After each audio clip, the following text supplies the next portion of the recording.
안녕하세요. 부킹부킹의 윤꾼입니다. 오늘 이야기할 책은 이 모건 하우절의 돈의 심리학입니다. 저자는 이제 월스트리트 저널에서 칼럼니스트이자 콜라보레이티브 펀드의 파트너로 활동 중인 대단히 명사예요. 그리고 이제 금융과 투자에 대한 여러 가지 인사이트, 교육, 강연, 기타의 활동을 하고 있는 대단한 사람입니다.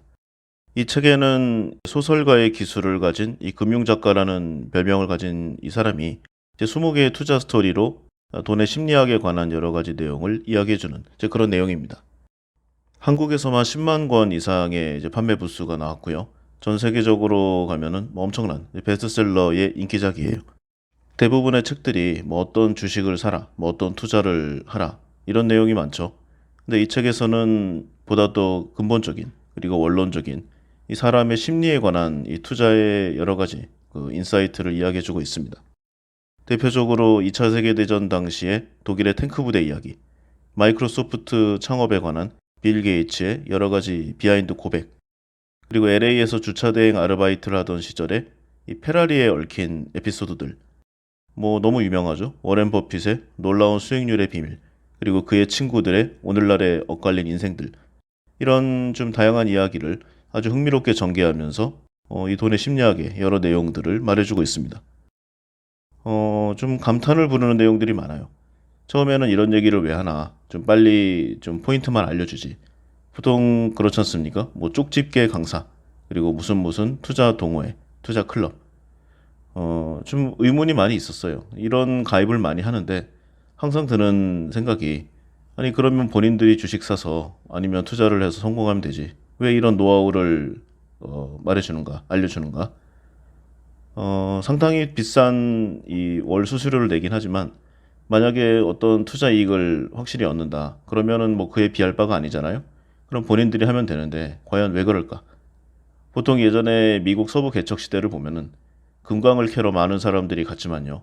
결국 돈을 번 사람은 금광 옆에서 청바지를 팔던 상인들이었습니다. 오늘날도 비슷하죠. 부동산으로 돈을 벌었다. 주식 고수다. 이런 얘기들을 많이 하지만 결국엔 강연과 책의 인쇄들, 각종 교육방송 이런 내용으로 돈을 벌고 있습니다. 저자는 이 책에서 이렇게 부에 관한 문제를 직접적으로 단언해주고 있어요. 결국 학력과 지능, 노력 등과는 직접적 관련이 없다. 좀 의외죠. 보통 이런 내용이 투자의 가장 기본이라고 생각하고 있었는데, 그래서 각종 투자 기관 아니면 금융기관, 소위 말해서 엘리트라고 불리우는 사람들이 여기에 다 모여 있잖아요. 그런데 저자는 인간의 심리, 편향, 심리학이라고 통칭되는 것들이 바로 이 투자 수익을 결정한다. 이렇게 말해주고 있습니다. 메시지가 아주 명확해요. 본인 스스로 짚고 넘어가야 된다는 말을 하고 있고요. 주식이든 부동산이든 기타 세상에 존재하는 어떤 투자 방식 다 관계없다고 합니다. 과연 무엇을 위해서 돈을 벌고자 하는지, 지금 내가 어떤 자리에 서 있는지, 그리고 궁극적으로 지향하는 바는 무엇인지, 이렇게 보다 좀 투자 이익보다는 인간의 좀 근원적인 자신의 절대적인 목표치를 잊지 말아야 된다는 얘기를 하고 있어요. 이게 정확하지 않으면요. 어떤 위기가 왔을 때, 사람의 심리가 크게 흔들릴 때, 파산, 파멸이라는 아주 극단적 상황이 계속 몰려온다는 거죠. 투자에 있어 가장 중요한 것은 그 무엇보다 생존이고, 그것을 위해서 가장 중요한 것은 돈이 가르치는, 이 돈이 가리키고 있는 그 방향, 즉 심리학을 아는 것이 가장 중요하다. 이 책에서 저자는 책 전편을 통틀어서 이 내용을 지속적으로 강조하고 있습니다. 책에 나와 있는 내용 중에 하나인데요. 이제 리처드 퍼스콘이라는 사람이 있었어요. 미국에서 하버드 대학교를 졸업하고 MBA 학위를 딴 후에 메릴 린치의 중역을 지냈습니다. 한마디로 초엘리트 코스죠. 그는 미국의 조사 기관에서 이 40대 이하 그리고 40인의 성공한 비즈니스맨으로 꼽혔고요. 성공한 백만장자로 은퇴를 했어요. 그 다음에 호화로운 생활을 즐겼고, 이게 굉장히 좀 화끈했다고 해요. 빚을 크게 내서 집에 화장실만 10개가 넘고 엘리베이터와 수영장에 있는 대저택을 연이어서 지었다고 합니다. 그리고 계속 수영장 파티 등을 열어서 주위 화제가 되는 소위 셀럽의 세계로 들어가게 됐죠. 그렇게 잘 나가던 사람이었는데 2008년 금융위기가 터지자 이 퍼스콘은 하루아침에 파산하게 됩니다. 그의 호화 저택들은 압류당했고 한마디로 무일푼이 되었죠. 그리고 몇 개월 뒤에 또 다른 하나의 뉴스가 나왔는데 이 사람의 이름은 도널드 리드. 최종 학력이 이제 고졸이었고요. 보통의 이제 직업관으로 보면은 돈을 벌 일과는 거리가 먼 이제 자동차 수리공이었습니다. 25년 이상 이제 차량을 수리했고 17년 이상 백화점에서 이제 가장 좀 직급이 낮은 플로어의 청소부로 일을 했어요. 그리고 38살 때 방 2개짜리 집을 산 뒤에 죽을 때까지 그곳에서 살았다고 합니다.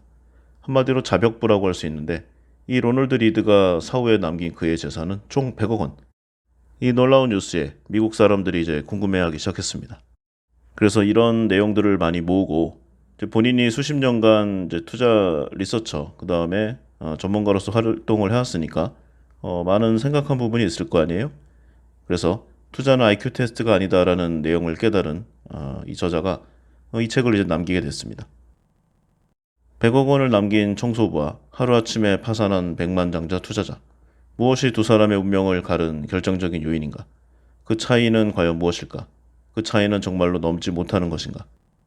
저자인 모건 하우절은 오늘날 우리 시대에도 이런 사람들이 좀 주위에 많고요. 계속 이런 사람들이 늘어나고 있다고 해요. 그래서 이런 내용들을 다 조사한 뒤에 결론을 내렸다고 합니다. 재무적 결과는 재능이나 노력, 학력 등과 직접적 관련이 없다는 것을 이제 명확히 했고요. 부의 축적은 과학이나 숫자보다는 오히려 심리적 측면이 강하다는 내용. 특히 이 내용이 좀 주목할 만한 점이라고 하고요. 여기서 돈에 관련된 심리, 돈을 대하는 태도 같은 이런 소프트 스킬, 정의에서 돈의 심리학을 배워야 한다는 말을 하고 있습니다.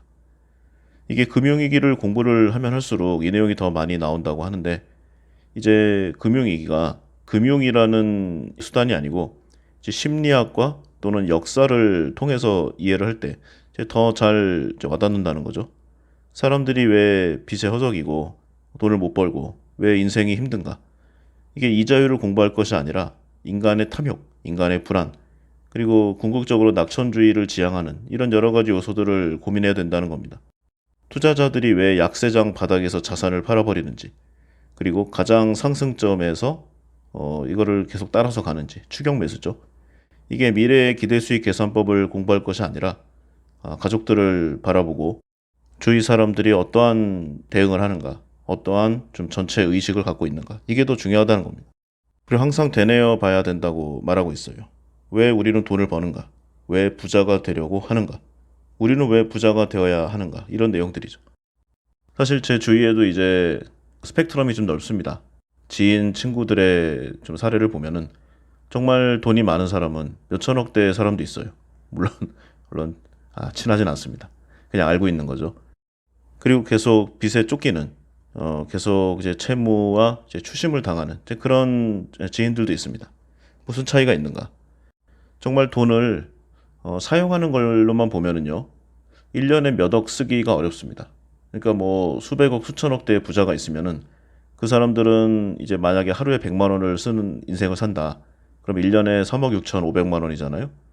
근데 그 사람들이 갖고 있는 돈을 만약에 전부 5%짜리 은행 이자로만 받는다는 아주 단순한 투자만 한다고 하더라도 세금을 제한 뒤에도 1,000억이면 30억이 남는 겁니다. 그러면은 1년에 뭐 4억 원을 쓴다고 하더라도 이제 20몇억 원이 매년 생기는 거죠. 돈을 쓰는 게 돈을 버는 거를 못 따라갑니다. 돈이 계속 쌓이겠죠. 그럼에도 불구하고 이런 사람들은 왜 계속 돈을 벌려고 사업을 하고 투자를 하는가? 그리고 반대로 돈이 없는 사람들은 이제 아껴서 쓰면서 좀 여러 가지 뭐 투자를 제대로 하든가 해야 되는데 계속 최고 금리의 대출만을 연달아서 받고 이게 못 갚는 악순환을 벌이게 됩니다. 과연 이런 차이점은 무엇인가? 그리고 아까 그 부자들의 인생을 보면은 하루에 100만 원을 쓴다고 가정을 했잖아요. 그런데 뭐 어느 날은 쓸 수 있겠죠. 그런데 매일매일 평균 하루에 100만 원을 쓰는 인생을 산다. 그러면 어쩔 수 없이 이상한 행동을 하게 됩니다. 왜냐면은 그냥 먹고 마시는데 그 이상의 돈을 쓰기가 어렵거든요. 그럼 반드시 무슨 뭐 좀 사치와 향락 이런 쪽으로 가게 되는데요. 반드시 몸이 망가지고요. 정신이 오염됩니다. 또 도박에 빠질 수도 있죠. 이런 내용들을 이제 말을 하고 저자가 결론을 내리는 것. 정말로 부자는 이제 본인이 돈을 계속 버는 게 아니라 본인이 이제 돈에서 벗어난 자유로운 인생과 자유로운 정신을 갖는 것이다. 이렇게 이야기하고 있습니다. 인생에 있어서 무엇보다 중요한 것은 생존, 그리고 여기에는 금융 재무적인 생존도 포함된다. 그러므로 인생에서 가장 중요한 것 중에 하나라고 할 수 있는 이 돈, 이 돈의 심리학을 배우는 것이 그 무엇보다 중요하다고 저자는 계속 이야기하고 있습니다. 그래서 지금부터는 이 돈의 심리학 본격적으로 살펴보도록 하겠습니다. 먼저 투자에 대해서 이야기를 할 때요. 가장 중요한 환경과 경험에 대한 부분이 있습니다. 개인의 능력 그리고 개인의 역량을 키우고 어떠한 네트워크를 만들고 어떠한 교육을 받고 이런 것들 당연히 중요합니다. 가장 중요한 요소 중에 하나임에 분명하고요. 그러나 우리는 타고난 환경을 바꾸기가 대단히 어렵습니다. 보통 재벌가에서 태어난 사람들을 가리키는 말이죠. 삼루에 태어났으면서 본인이 모든 것을 스스로 이뤄서 점수를 낸 것처럼 착각하고 있다. 이런 말이 있죠. 사실입니다. 그런데 여기서 발생하는 차이 역시도 사실임을 잊어서는 안 되겠죠. 예를 들어서 어떤 전문직 라이센스를 보유하고 이제 경험도 갖추고 능력도 있는 이런 사람이 이제 연봉이 이제 1억 원이 됐어요. 실제 더 받는 사람들도 있지만 계산하기 편하게. 그럼 이 사람이 한 20년 정도 일을 하면은 물론 연봉이 상승하겠지만 중간에 그만둘 수도 있잖아요. 그래서 대략 한 20억 원 정도를 벌 수 있다고 가정해 보겠습니다. 그런데 어떤 재벌집에 태어났으면은 태어나면서 몇천억 몇조 원을 그냥 받는 경우도 있잖아요. 그래서 이 환경의 차이를 무시하고 본인의 좀 처지를 잘못 생각한다면은 궁극적으로 생존이 어려울 수 있다. 이런 내용을 이야기하고 있습니다. 물론 이렇게 극단적인 사례는 많지 않습니다. 책에 남아있는 내용은 이래요. 어떤 부유한 은행가의 자녀, 그러니까 본인이 이제 열심히 해서 이제 성공의 가도에 갈 수 있는 그런 사람이죠. 그런데 이 사람은 평생을 걸쳐서 절대적인 빈곤층에 사는 사람들의 실생활을 알 수 없다는 이제 그런 말입니다. 그 대공황 때 같은 경우에는 다 어렵잖아요. 그 인플레이션이 이제 살인적으로 치솟을 때인데 이때 사람이 겪는 환경, 그 다음에 심리, 주위에 이런 여러 좀 영향을 받는 요소들, 이거는 지금 투자할 때 큰 차이가 나타난다는 이제 그런 내용입니다. 그러니까 대공황기의 이 주식의 중개인은 1990년대나 이제 2000년대 IT 버블이 솟구칠 때 이런 내용들을 절대로 이해할 수가 없다는 거죠. 일본의 경우 같이 30년, 40년의 장기 침체, 너무나 길잖아요. 어떤 병이나 사고로 인해서 이제 짧은 생을 살다 간 사람은 본인의 전체 인생을 경기 침체 속에서 살다 갔을 수도 있습니다. 선거 관련해서는 이런 내용도 있어요. 미국에서 가장 인기가 있는 대통령 중에 하나죠. 존 F 케네디. 당신은 대공황을 어떻게 기억하느냐는 기자의 질문에 이렇게 이야기했다고 합니다. 저는 대공황을 직접적으로 알지는 못합니다. 당시에 제 가족은 전 세계에서 가장 부유한 집안 중에 하나였고 당시의 재산의 가치는 어느 때보다 더 컸습니다. 심지어 대공황을 거쳐가면서 재산은 더 늘어났죠. 유일하게 제가 직접 목격한 것은 우리 아버지가 굳이 고용할 필요가 없는 정원사와 집안일을 해주는 사람을 더 많이 고용했다는 사실입니다. 그 사람들이 먹고 살 수 있게 일자리를 주려고 하신 것 같다는 생각을 해요. 저는 대공황에 대해서는 전혀 모르고 살다가 하버드 대학교에 입학해서 책으로 관련 내용을 읽었습니다. 이런 내용을 했습니다. 당시에는 1960년대 미국 대통령 선거에서 가장 큰 쟁점이 대공황 그리고 경제 문제였어요. 사람들은 지난 세대의 가장 큰 경제 스토리를 이제 책으로만 보겠죠? 몸으로 익히진 못했습니다. 직접 경험하지 못한 내용은 사실 그렇게 절박하지 않아요. 참고로 이 존 F 케네디는 이제 이런 대답을 해서 원래는 선거에 져야 되는데 또 이 사람이 보통 사람이 아닙니다. 대신에 2차 세계대전 참전 경험이 있기 때문에 미국의 승리에 기여했다. 전 세계 평화에 공헌했다. 이런 캐치프레이드로 상대방을 이긴 거죠. 이제 이런 공포와 불확실성, 대공황기의 모든 것을 잃는다는 것이 어떤 뜻인지, 무엇을 의미하는지 절대 책만 읽어서는 알 수가 없다. 이 내용을 저자는 이야기하고자 합니다. 주식시장의 큰 사이클이죠. 상승기, 하강기. 이게 역사적으로 얼마나 자주 나타나는지는 이제 그래프로 표시할 수 있습니다. 스프레드시트의 점만 찍으면 아주 이쁘게 그리고 각 모형별로 제공을 해주죠. 그러나 내가 혹시 우리 가족들의 인생을 뒤흔들 어떤 실수라도 저지를 수 있는 게 아닐까. 이런 게 고민 이제 요소인데 이게 그 그래프에는 나오지 않습니다. 그러니까 전체의 출렁임에 한 투자가 이제 우리 같은 이제 개미는 쉽게 여기서 어떤 좀 인사이트를 받기가 어렵다는 거죠. 그러나 누구나 역사를 살고 있다고 생각합니다. 자신이 살았던 시대 정도의 세상의 원리를 잘 알고 있다고 생각하죠. 그러나 아주 작은 그리고 좁은 분야의 경험일 뿐이잖아요. 그래서 다양한 방면의 인간의 심리를 아는 것이 매우 중요하다는 이제 저자는 계속 이 얘기를 강조해요. 예를 들어서 인플레이션이 높을 때 성장한 사람은 인플레이션이 낮을 때 성장한 사람에 비해서 인생 후반에 가서 채권에 크게 투자하는 비율이 적었다고 합니다. 그리고 우연하게도 주식시장이 강세일 때 성장한 사람은 주식시장이 약세일 때 성장한 사람에 비해서 후반에 가서도 주식에 더 많이 투자했습니다. 학자들이 이에 관해서 연구 결과를 냈다고 해요. 개별 투자자의 위험 선호도는 개인의 경험에 좌우되는 것이 크고 지능이나 교육, 세상 경험도 물론 작용을 하겠지만 절대적으로 경험에 비할 바가 아니다. 우리는 언제 어디서 태어났느냐가 가장 중요한 투자의 지표라고 확신한다. 이런 내용을 이야기했습니다. 이에 관해서 전 세계적인 유명 투자가죠. 빌 그로스 이렇게 이야기했습니다. 내가 만약에 10년 전 아니면은 10년 후에 태어났다면 아마 지금과 같은 자리에 있지 못했을 것입니다. 이렇게 인정을 했다고 해요. 이 빌 그로스의 성공 커리어를 보면은 대부분 채권 가격에 좀 아주 순풍을 달아준 그러니까 당대의 이자율 폭락과 시기적으로 거의 맞았기 때문에 그의 성공이 있었거든요. 근데 이런 종류의 일이 뭐 우리가 만나게 되는 어떤 좀 긍정적인 내용에만 오진 않잖아요. 부정적으로 올 때가 훨씬 많습니다. 빌 그로스를 세계적인 투자가로 만들어줬던 채권. 그런데 인플레이션이 굉장히 높았던 시대에 살았던 이 빌 그로스의 아버지 세대. 채권이 부를 망가뜨리는 그런 장치로 보였을 거예요. 왜냐면은 이 이자율이라던가 당시 환경이 맞지 않았으니까. 채권은 보통 이제 개인이 잘 다루지 않으니까 아무래도 주식이 더 손에 쉽죠? 그럼 주식으로 이야기해 보겠습니다. 예를 들어 1970년에 태어난 사람 같은 경우에는 이제 미국이죠. 이 10대와 20대를 지나는 동안에 이제 미국 주가 지수 이 지수가 한 10배 이상 상승했습니다. 굉장히 놀랄만한 수익률이죠. 특정 개별 종목이 10배 이상 가는 경우는 뭐 간혹 있지만 전체가 오른 거예요. 그런데 1950년대에 태어난 사람 같은 경우에는 이 10대와 20대 기간에 물가 상승률을 감안했을 때 거의 반응이 없었어요. 이렇게 탄생 연도별로 20년의 갭이 나는 이 두 세대의 집단은 이 주식시장이라는 것을 대하는 그 자세 자체가 완전히 다르게 되었습니다.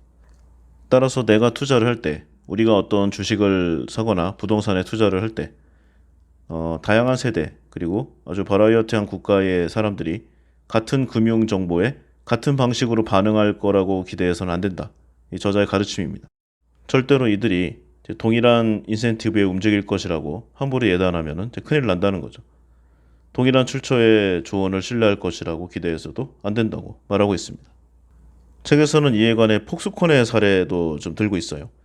예전에 보면은 이제 글로벌 메이커의 생산 기지가 됐죠. 폭스콘. 뭐 엄청난 사이즈입니다. 그런데 이 폭스콘의 근무 여건이 미국이라던가 서구의 시각으로 봤을 때 정말 형편없어요.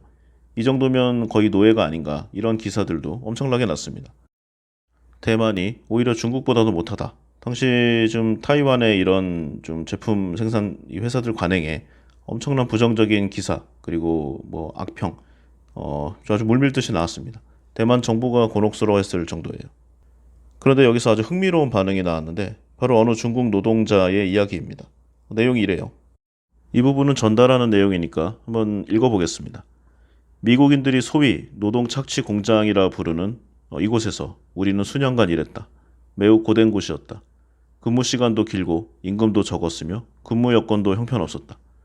그런데 그런 공장에서 일하기 전에 우리 이모는 그리고 다른 사람들은 무슨 일을 했을까? 이모는 원래 매춘부였다. 이모의 옛날 생활에 비하면 노동 착취 공장에서 일하는 것이 훨씬 더 발전적이라고 나는 생각한다. 이모는 분명 많지 않은 돈에 몸을 착취당하느니 차라리 사악한 자본가 사장 밑에서 몇 달러를 받고 조립 공정에 착취를 당하는 것이 유리하다고 생각할 것이다. 그래서 나는 수많은 미국인들과 서구 세계의 사고방식에 화가 난다. 중국인들은 서양과 똑같은 기회를 누리고 있지 않다. 우리의 정부 인프라는 당신네와 다르다. 나라 자체가 다르다. 살아온 환경이 다르다. 그렇다. 공장 노동자들은 힘들다. 그렇다면 개선의 여지가 있을까? 물론이다. 하지만 그건 오직 미국인들의 일자리와 비교했을 때의 이야기다. 여러 가지를 생각하게 하는 내용입니다. 어떤 좀 반대되는, 좀 안티적인 내용을 이야기하고 싶은 부분이 있는데, 그런데 또 우리하고도 또 상황이 다르잖아요? 그래서 이해가 가는 측면이 있습니다. 이 점만은 분명한 것 같아요. 경험이 다르면 전혀 다른 관점을 가질 수 있다. 그리고 모든 금융 의사 결정은 그 순간 판단을 내리는 그 사람에게는 매우 타당한 것이다라는 점도 생각할 수 있습니다. 비슷한 맥락의 사례로 이제 복권 이야기도 있습니다. 보통 복권 어떻게 생각하시는지요? 찬반 양론의 내용이 나올 수 있겠죠? 그런데 미국인들의 기준을 보면은 복권을 사는데 쓰는 돈이요. 영화를 보거나 아니면 게임을 하거나 뭐 음악 감상을 하거나 스포츠 경기를 관람하거나 책에 쓰는 이런 대부분의 문화활동에 사용하는 금액을 다 합친 것보다 많다고 합니다. 그럼 복권을 가장 많이 사는 사람들은 누구인가? 대부분 가난한 사람들이라고 하는 조사 결과가 압도적입니다. 책에 나온 예시를 보면은 이제 미국의 최저소득 가구가 1년간 복권을 사는데 평균 400달러 이상을 쓴다고 합니다. 우리나라 돈으로 50만 원 이상이죠. 한 달에 4, 5만 원 정도를 복권을 사는데 쓰는 겁니다. 그런데 미국 같은 경우가 굉장히 풍요해 보이지만 한 달만 수입이 안 들어와도 집안 전체가 파산을 할 수 있는 그런 위험에 빠진 집안들이 굉장히 많습니다.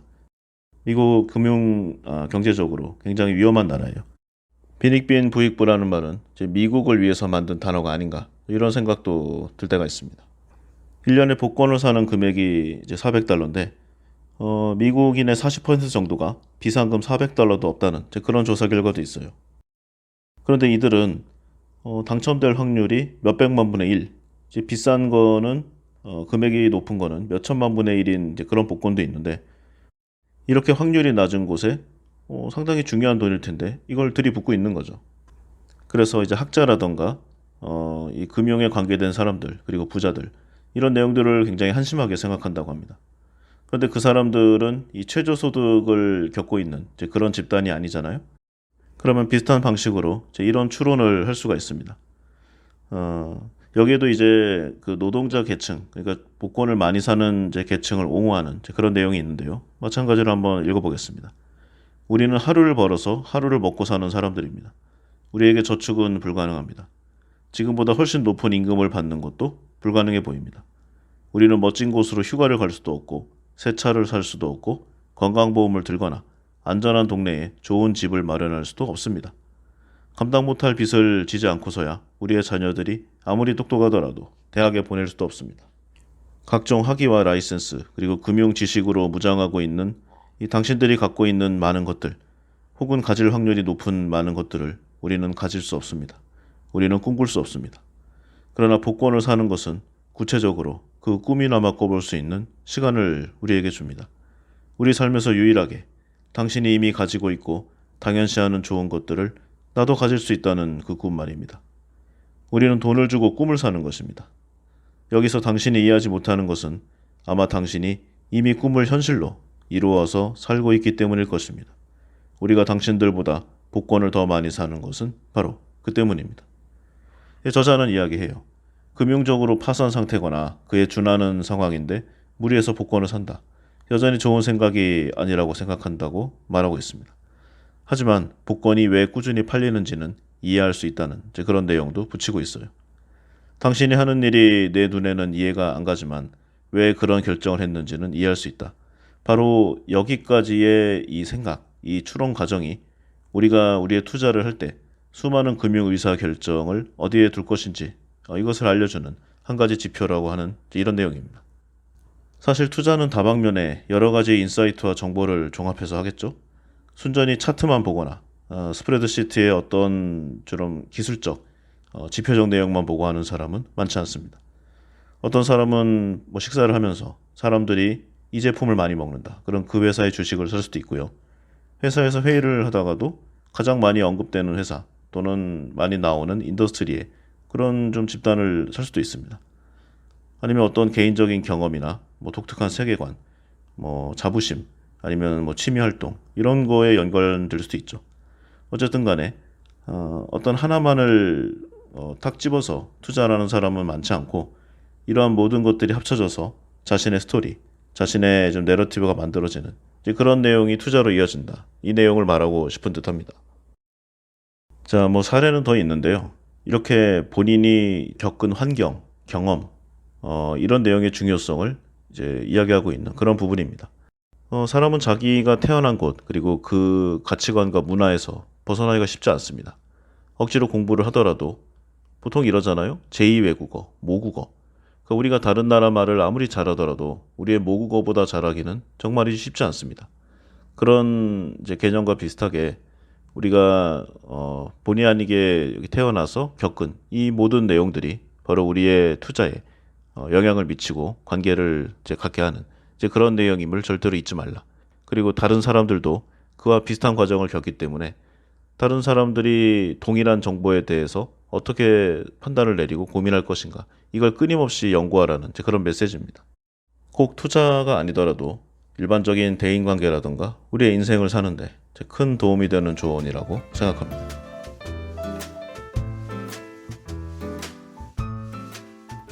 자, 이 내용이 이렇고요. 다음으로 이야기할 내용은 이제 운적인 부분입니다. 처음으로 나오는 사례가 이제 빌 게이츠인데요. 빌 게이츠는 뭐 워낙 이런저런 내용이 많이 나오잖아요. 그래서 좀 식상한 내용 아닌가라고 생각했는데 좀 관점이 달라요. 빌 게이츠의 어린 시절 이야기입니다. 이제 빌 게이츠가 컴퓨터가 있는 이제 중등학교에 다녔는데요. 우리로 말하면은 이제 중학교와 고등학교가 합쳐진 이제 그런 개념입니다. 근데 당시에는 이런 학교가 전 세계 다 통틀어도 몇 개 되지 않았다고 해요. 그래서 이 빌 게이츠가 다닌 학교가 시애틀 외곽에 있는 레이크사이드 중등학교였는데요. 이 학교에 컴퓨터가 가장 빨리 들어온 몇 개 학교 중에 하나입니다. 굉장히 인연이 있죠. 당시에 이제 여기 선생님이 이제 빌 두걸이라는 사람이었는데 원래 제2차 세계대전 당시에 해군 조종사였다고 해요. 그런데 전역 후에 고등학교 수학 그리고 과학 선생님이 된 이제 그런 상황입니다. 이 빌 두걸이 이제 빌 게이츠하고요, 폴 앨런 이 사람들을 이제 지도하게 됐어요.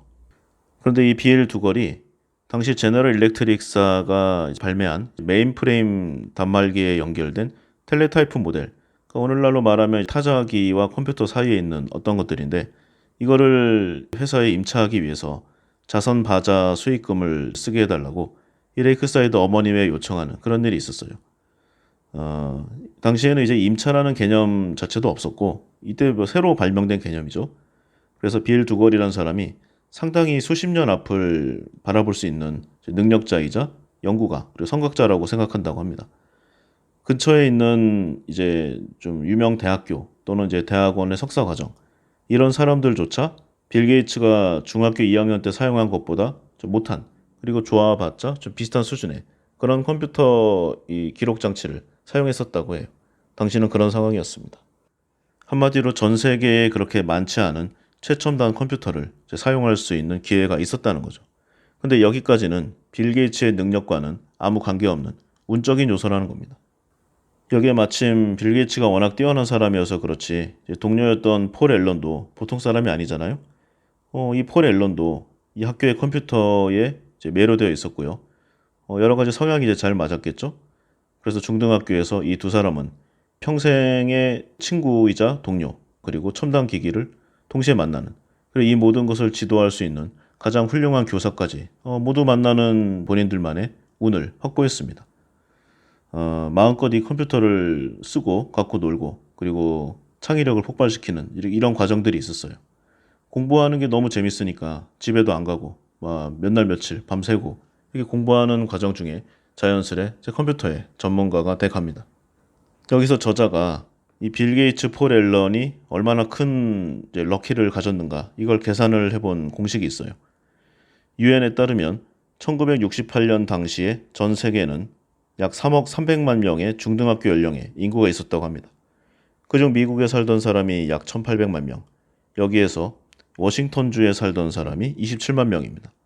또 이 중에서 시애틀 인근에 살던 사람은 10만 명이 조금 넘었고 레이크사이드 중등학교에 다니던 사람은 이제 겨우 300명 정도였죠. 전체 3억 300만 명에서 300명이다. 그러면 엄청난 확률이죠. 중등학교 연령대 인구 100만 명 중에 이제 한 명, 거기에 걸린 겁니다. 그리고 아주 우연하게도 빌 게이츠는 그 300명 중에 하나였던 셈이죠. 여기에서 이들은 또 다른 운을 또 받았습니다. 무슨 말이냐면은 당시 빌 게이츠 그리고 폴 앨런 여기에 이제 못지않은 또 한 명의 천재가 있었다고 해요. 그 사람의 이름은 켄트 에번스.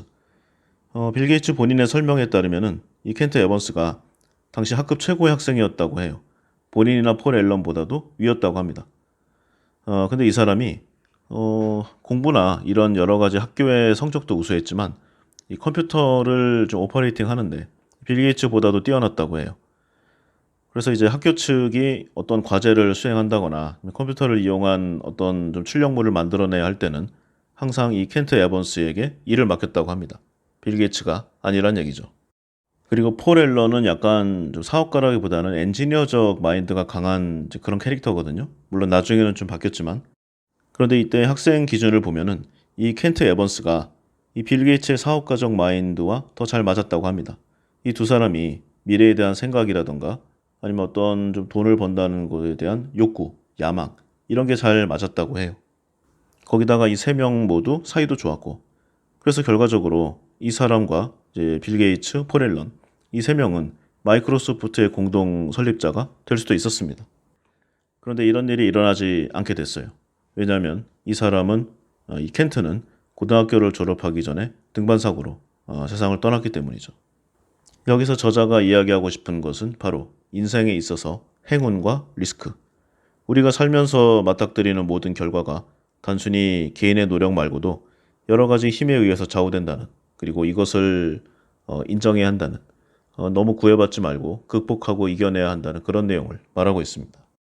그래서 이렇게 저마다 타고난 환경과 더불어서 본인이 갖고 있는 인생에 있어서의 운, 이것의 중요성을 이제 이야기하고 있는 셈이죠. 다음으로 이야기하는 것이 사람의 욕망을 경계하는 내용인데 한마디로 사기를 조심하라는 부분이 있습니다. 근데 여기서는 이제 사례가 좀 갈려요. 그래서 가장 중요한 내용 중에 하나로 타인과 비교하는 것에 대한 좀 고찰을 말하고 있습니다. 사례는 이렇습니다. 책에 나온 내용이 제 연봉을 한 50만 달러를 받는 신인 야구 선수의 이야기로 시작하고 있어요. 한국 돈으로 약 6억 원 정도니까 세금을 내고 뭐 기타를 제한다고 하더라도 상당한 금액이죠. 한국으로 치면은 대기업의 임원진보다도 더 높은 수준입니다. 한마디로 부자죠. 그런데 이제 그가 예를 들어서 이제 LA 에인절스로 이제 갔어요. 그럼 그 팀에는 최고의 선수 중에 하나인 이제 마이크 트라웃이 있습니다. 이 사람이 최고 계약을 갱신했거든요. 무려 12년간 4억 3천만 달러. 한국 돈으로 대략 한 5천억 정도 되는데요. 엄청난 잭팟이죠. 그러면 50만 달러를 받는 사람하고 이 사람하고는 뭐 비교를 하는 순간 이 사람이 그 신인 선수가 가난뱅이가 돼버리는 그런 상황이 발생합니다. 그런데 이렇게 엄청난 금액을 받는 마이크 트라웃, 이 사람의 입장에서 보면은 또 얘기가 다릅니다. 1년에 이제 한 3,600만 달러 정도 받는데 이거 한 400억 정도가 되겠죠. 엄청난 돈입니다.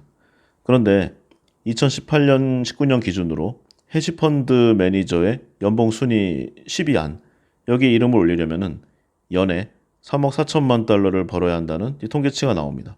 그러니까 4천억입니다. 마이크 트라웃 같은 사람도 굳이 돈을 좀 생각해 보면은 이런 사람하고 본인을 비교해 볼 수 있잖아요. 비교하는 순간 또 마음이 슬퍼집니다. 그런데 이 연간 3억 4천만 달러를 버는 헤지펀드 매니저, 이 사람은 본인 인더스트리의 랭킹 상위인 사람과 또 자신을 비교한다는 그런 내용이 나옵니다. 여기에서 연봉순위 5위 안에 드는 사람이 최소 7억 7천만 달러를 벌었다는 그 통계치가 또 있어요. 그러니까 한 850억, 900억 정도 되겠네요. 이렇게 되면은 1년 번 돈을 평생 쓰는 것도 불가능한 그런 상황입니다.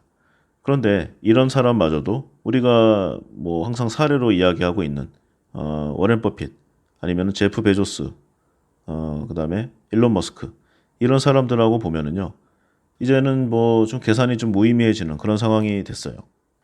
그래서 다른 사람과 자신을 비교하면 그 천장은 너무 높아서 사실상 아무도 닿을 수 없는 그런 사고의 세계에 들어간다는 그런 이야기를 하고 있습니다. 절대로 이길 수 없는 싸움이라는 거죠. 그래서 유일하게 이기는 방법은 처음부터 싸움을 하지 않는 것이 가장 좋다. 이 정도면 나에게는 충분하다. 이걸 받아들이고 정신적인 즐거움을 찾으라는 그런 이야기를 하고 있습니다. 그러면은 뭐 또 이런 질문이 나올 수 있어요. 현실을 무시하고 정신 승리를 하라는 것이냐? 받아들이기 나름이라고 생각합니다. 물론 저는 이런 방향도 안 좋다고 생각을 해요. 보통 보면은 우리나라 기준으로 뭐 삼성이나 SK의 이제 재벌 2, 3세가 1조 원, 2조 원을 더 받아들이는 것은 그런가 보다 합니다. 그런데 나의 친구 아니면 나의 지인 누군가가 아파트를 샀는데 이게 3배가 됐어요. 그러면은 그날 밤 잠을 못 잡니다.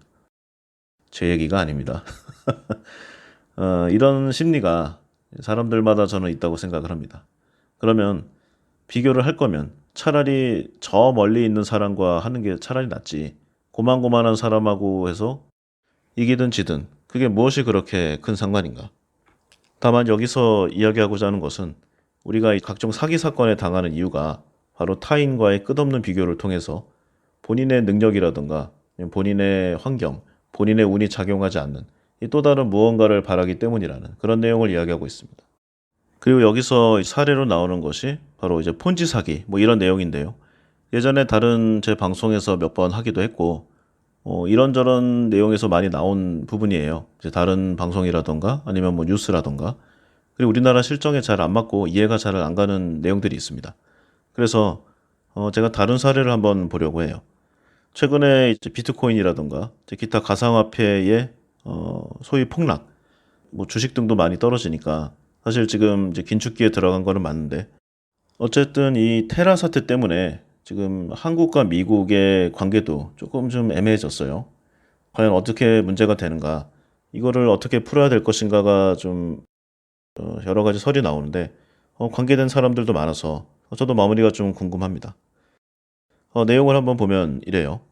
금액만 보면은 지금까지 이제 한국인이 관련된 그런 좀 어떤 금융 사건, 저는 좀 사기 사건이라고 생각하는데 아직 결론은 안 났으니까 이게 80조, 최대 100조에 가까운 내용이라고 좀 평가받고 있습니다. 이 권도영 테라폼레스 대표가 개발한 테라죠. 1테라가 1달러의 가치를 유지하는 소위 말하는 스테이블 코인입니다. 달러가 탄생할 때를 보면은 이제 금과 바꿀 수 있다는 이제 신용이 있었죠. 서로 간의 믿음. 이게 화폐 가치를 보증했잖아요.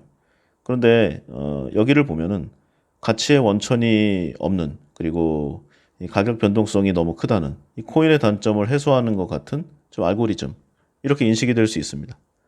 그런데 이 테라가 이 지불 담보가 될 달러를 보유하지 않고 또 다른 코인인 루나를 연동해서 이제 가치를 유지하는 그런 구조입니다. 즉 1테라가 1달러보다 싸지면 루나를 새로 발행해서 테라를 사들이고 1테라가 1달러보다 비싸지면은 이제 테라를 풀고 루나를 사들이는 그런 방식이죠. 투자자에게 이 테라를 직접 달러로 환전해 주진 않고요. 테라를 사서 예치하면은 최대 20% 이율을 보장하는 식으로 투자자를 끌어모았습니다. 테라가 오를 때는 뭐 잘 운영이 되겠죠. 그런데 내릴 때는 이 루나도 하락해서 투매를 가속화할 위험이 있는 애초부터 문제가 많은 시스템이었죠. 그리고 1년에 20% 이율을 보장하는 그런 시스템이 어디 있습니까? 이것은 이 테라와 루나라는 이 가상화폐가 그야말로 엄청난 상승률을 매년 보여줬을 때만 그것도 겨우 유지할 수 있는 그런 내용이겠죠? 저는 개인적으로 은행 이율을 확실히 넘어서는 이거를 담보하는 모든 사업은 사기라고 생각하는 사람입니다. 만약에 그게 정말 개런티할 수 있으면 은행이 했겠죠. 그리고 금리를 조절했겠죠. 자, 뭐 그 내용은 그렇고요. 여기서 이 대표인 권도영 씨를 한번 보겠습니다. 이 회사를 창업하기 전에 솔직히 인턴 경력 몇 개월밖에 되지 않는 이제 20대 중반의 그런 사람이었어요. 그런데 미국에서 이런 하이테크놀로지 사업을 창업하려면은 그 크레딧이 좋아야 됩니다. 한마디로 신용도가 높아야 되는데 이 사람은 그런 게 없잖아요. 여기에서는 뭐 마이크로소프트에서 뭐 일을 했다, 애플의 엔지니어였다 이렇게 프로필에 써놨는데 다 합쳐서 몇 개월 안 돼요. 그러면 인턴했다는 내용이겠죠. 그래서 이제 여기에 백업을 해줄 어떤 좀 든든한 네임밸류가 있는 사람이 필요한데 그게 바로 이 신현성 씨입니다. 티켓몬스터로 유명하죠. 지금은 거기서는 손을 좀 많이 띄었고 이제 투자회사 쪽으로 많이 왔지만 어쨌든 이 권도영 씨가 어쩌면은 명목상의 CEO였고 실소유주는 이제 신현성 씨다. 이제 그런 루머도 많이 있었습니다. 뭐 진실은 모르겠지만요. 그런데 신현성 씨가 사실 네임밸류가 괜찮거든요. 본인도 괜찮고 그 집안은 더 좋고. 그런데 이런 사람이 굳이 이 권도영 같은 사람과 일을 할 필요가 없었어요. 그러니까 적절한 그냥 엔지니어 한 명을 데려다가 마이크로소프트 뭐 애플 이렇게 좀 백업을 붙여서 좀 볼륨을 키운 다음에 좀 여러 가지를 하지 않았나 이런 사실 의문이 있습니다. 그리고 의혹이 있죠. 그런데 이 권도형이 의외 돌출 행동을 좀 많이 했다고 합니다. 그러니까 이제 신현성이 이제 시키는 이제 그런 방향으로 많이 움직여야 되는데 이제 본인이 오히려 더 신현성 대표를 더 무시하는 그보다 더 올라가려고 하는 이제 그런 내용을 보였다는 이제 그런 말이 있어요. 예를 들면은 이제 사람들이 좀 알잖아요. 이제 테라와 루나가 불안하다. 이런 위험성을 경고하는 메시지들이 많이 나왔습니다. 근데 여기에 논리적으로 대응을 해야 되잖아요. 우리의 시스템은 안전하고 앞으로도 문제 없다. 이거를 이제 논리와 근거를 대서 착착 해야 되지 않습니까? 이게 첨단의 하이테크 기업이라면. 그런데 이렇게 말을 못하고 성질을 내고 발끈했어요. 예를 들어서 이 권도영 대표가 이 스테이블 코인의 실패 가능성을 이제 영국의 경제학자들이 제기를 했습니다. 근데 여기에다 대고 이렇게 얘기했어요. 나는 가난한 사람들과 토론하지 않는다. 당신에게 적선할 잔돈이 없다. 이렇게 대응을 한 거죠. 거만함이 굉장합니다. 그러면 이런 역대급의 이런 코인 붕괴가 왜 일어났는가? 수십조 원을 호가하던 이 코인 가격이 하루아침에 이제 휴지가 됐잖아요. 전 세계 가상화폐 시장에 영향도 엄청나게 끼쳤고 이 루나와 테라를 보면은요. 이제 2022년에 한 4월, 5월 초까지만 하더라도 시가총액 기준으로 전 세계 코인 시장 이 가상화폐 중에 한 7, 8위까지 올랐습니다. 그런데 국내 거래소에서 한 10만 원 넘던 이 가격의 이 인기 암호화폐 루나가 단 일주일 만에 그 가치가 몇십 원 미만에 그야말로 제로에 가까운 좀 수렴을 해버렸죠. 그리고 혼자 망하는 것도 아니고요. 이제 다른 코인들, 예를 들어 이제 비트코인, 이더리움, 그리고 3위였던 게 아마 테더, 뭐 이런 이제 다른 코인에도 악영향을 끼쳤고, 그래서 사람들이 이제 대규모 금액을 인출하는 이제 그런 이제 코인런이 발생하기도 했습니다. 영국의 세계적인 잡지죠, 가디언. 이번 사건을 두고 암호화폐 세계의 리번 브라더스 사태라고 명명했습니다. 그리고 IMF 총재 같은 경우에는 전형적인 피라미드 사기라고 철저하게 조사해야 된다고 아주 맹비난을 했죠. 이 테라 루나가 알고리즘 스테이블 코인으로 불렸어요. 상당히 코인치고는 안정화를 추구했다. 괜찮다. 이런 평가를 많이 받았는데 도대체 어떤 알고리즘을 통해서 그리고 어떤 게 무너져서 이런 역대급 폭락장이 일어났는가? 왜 이렇게 참혹한 결과가 왔는가? 막을 수는 없었는가? 이런 의문점들이 많이 듭니다. 근데 이게 자꾸 코인 얘기를 하니까 제가 사실 이 가상화폐 이런 얘기를 방송에서 딱히 한 적이 없는 것 같아요. 그래서 그냥 간략하게 한번 이야기해 보도록 하겠습니다. 우리가 현실 세계에서 이 물건을 사고 이제 비용을 치르는 이 방법이 몇 가지가 있죠. 대표적으로는 신용카드로 이제 신용 거래를 하거나 현금으로 지불하는 이런 방식인데 이제 인터넷 쇼핑몰을 이용하거나 할 때는 좀 얘기가 달라집니다. 신용카드나 계좌이체 외에는 대금을 지불하기가 어렵죠. 현금을 할 수가 없으니까. 이럴 경우에는 내가 어디서 얼마를 썼는지 이게 좀 추적이 되는 그런 알고리즘을 차용할 수 있습니다. 그래서 1980년대쯤에요. 이 추적 불가능한 이 결제를 위한 은닉 서명 이 논문이 나와서 인터넷에서 현금처럼 쓸 수 있는 익명이 보장되는 이 전자화폐 개념이 최초로 고안되었습니다. 그런데 이런 게 있다면은 좋긴 한데 이 전자화폐를 만든다는 게 생각만큼 쉽지 않다는 문제점이 있습니다. 보면은 우리 예전에 실물 화폐를 뭐 복사를 한다거나 프린트를 한다거나 이렇게 해서 이제 지폐 위조범이 잡혔다 이런 기사들 많이 있잖아요. 그런데 이 코인류의 전자화폐를 보면은 디지털이 그렇지 않습니까? 0과 1의 디지털 정보로 이루어져 있기 때문에 복제 자체가 훨씬 쉽습니다. 게다가 디지털은 원본과 복제본이 퀄리티가 동일하잖아요. 그러니까 위패를 잡아내는 것이 어렵습니다.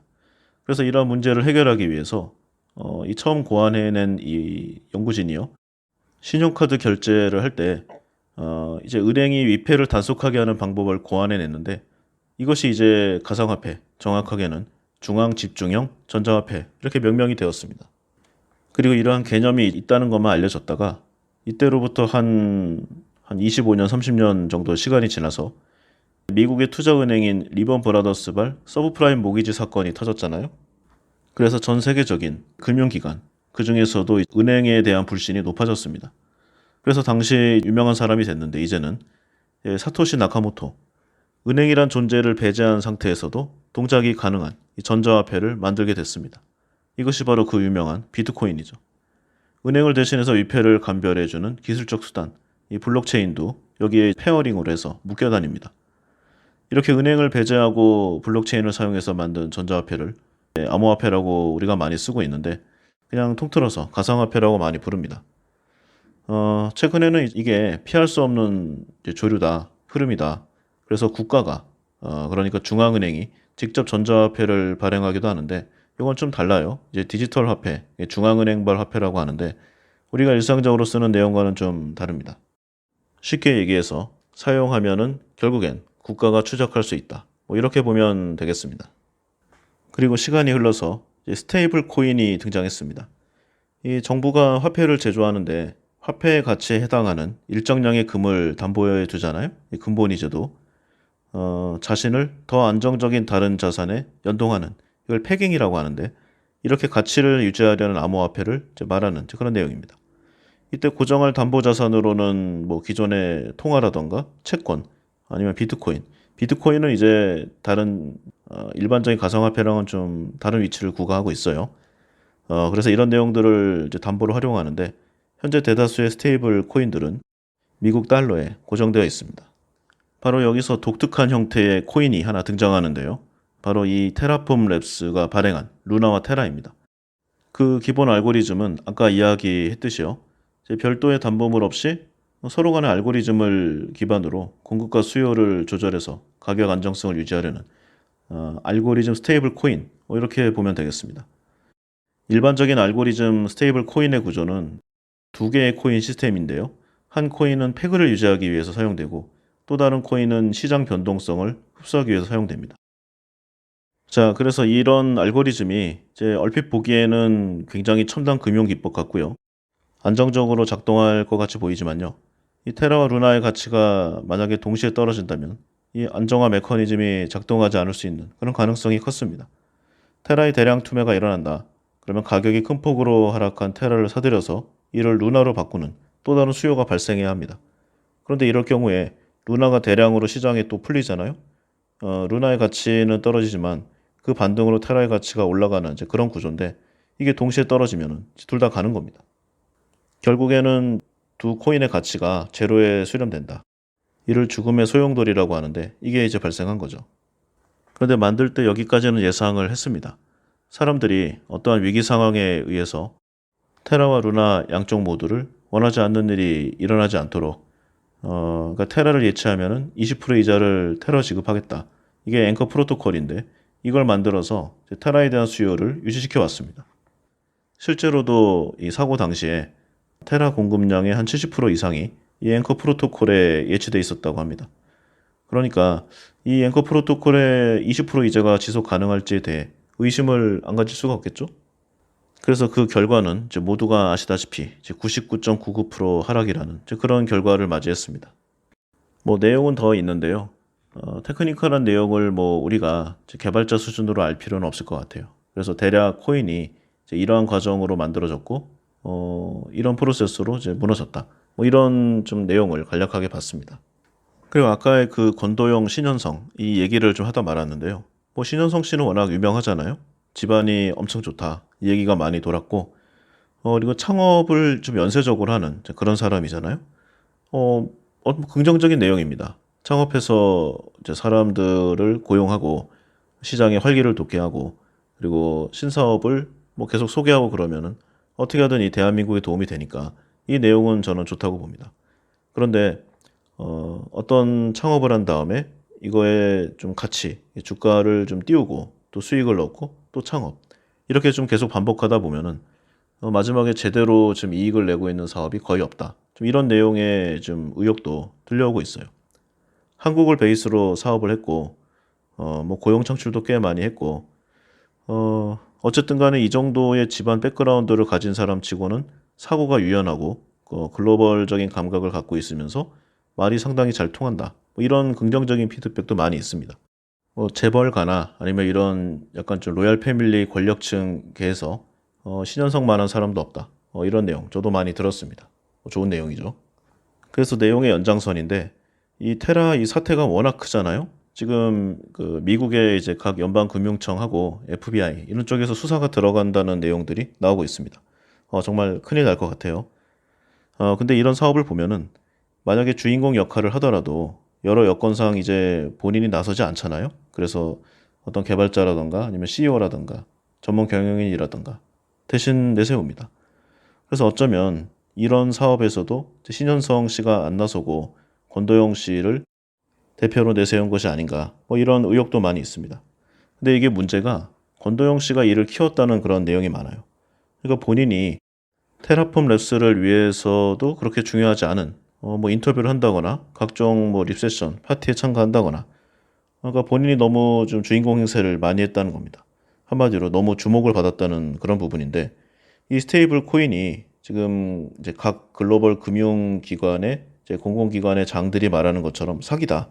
폰지 시스템이다. 만약에 그렇다면은 어느 정도는 예정된 상황과 결과가 올 거 아니에요? 그런데 불필요한 스포트라이트를 너무 많이 받아버렸고 이건 어쩌면은 동업을 한 신현성 씨가 바라지 않는 그런 결과가 아니었을까 제 개인적인 생각을 해봅니다. 어쨌든 간에 이 권도영 씨 본인이 이런 내용을 상당히 즐겼다고 합니다. 그러니까 미국이나 글로벌 셀럽이 되고자 하는 그런 욕구가 있었다는 거죠.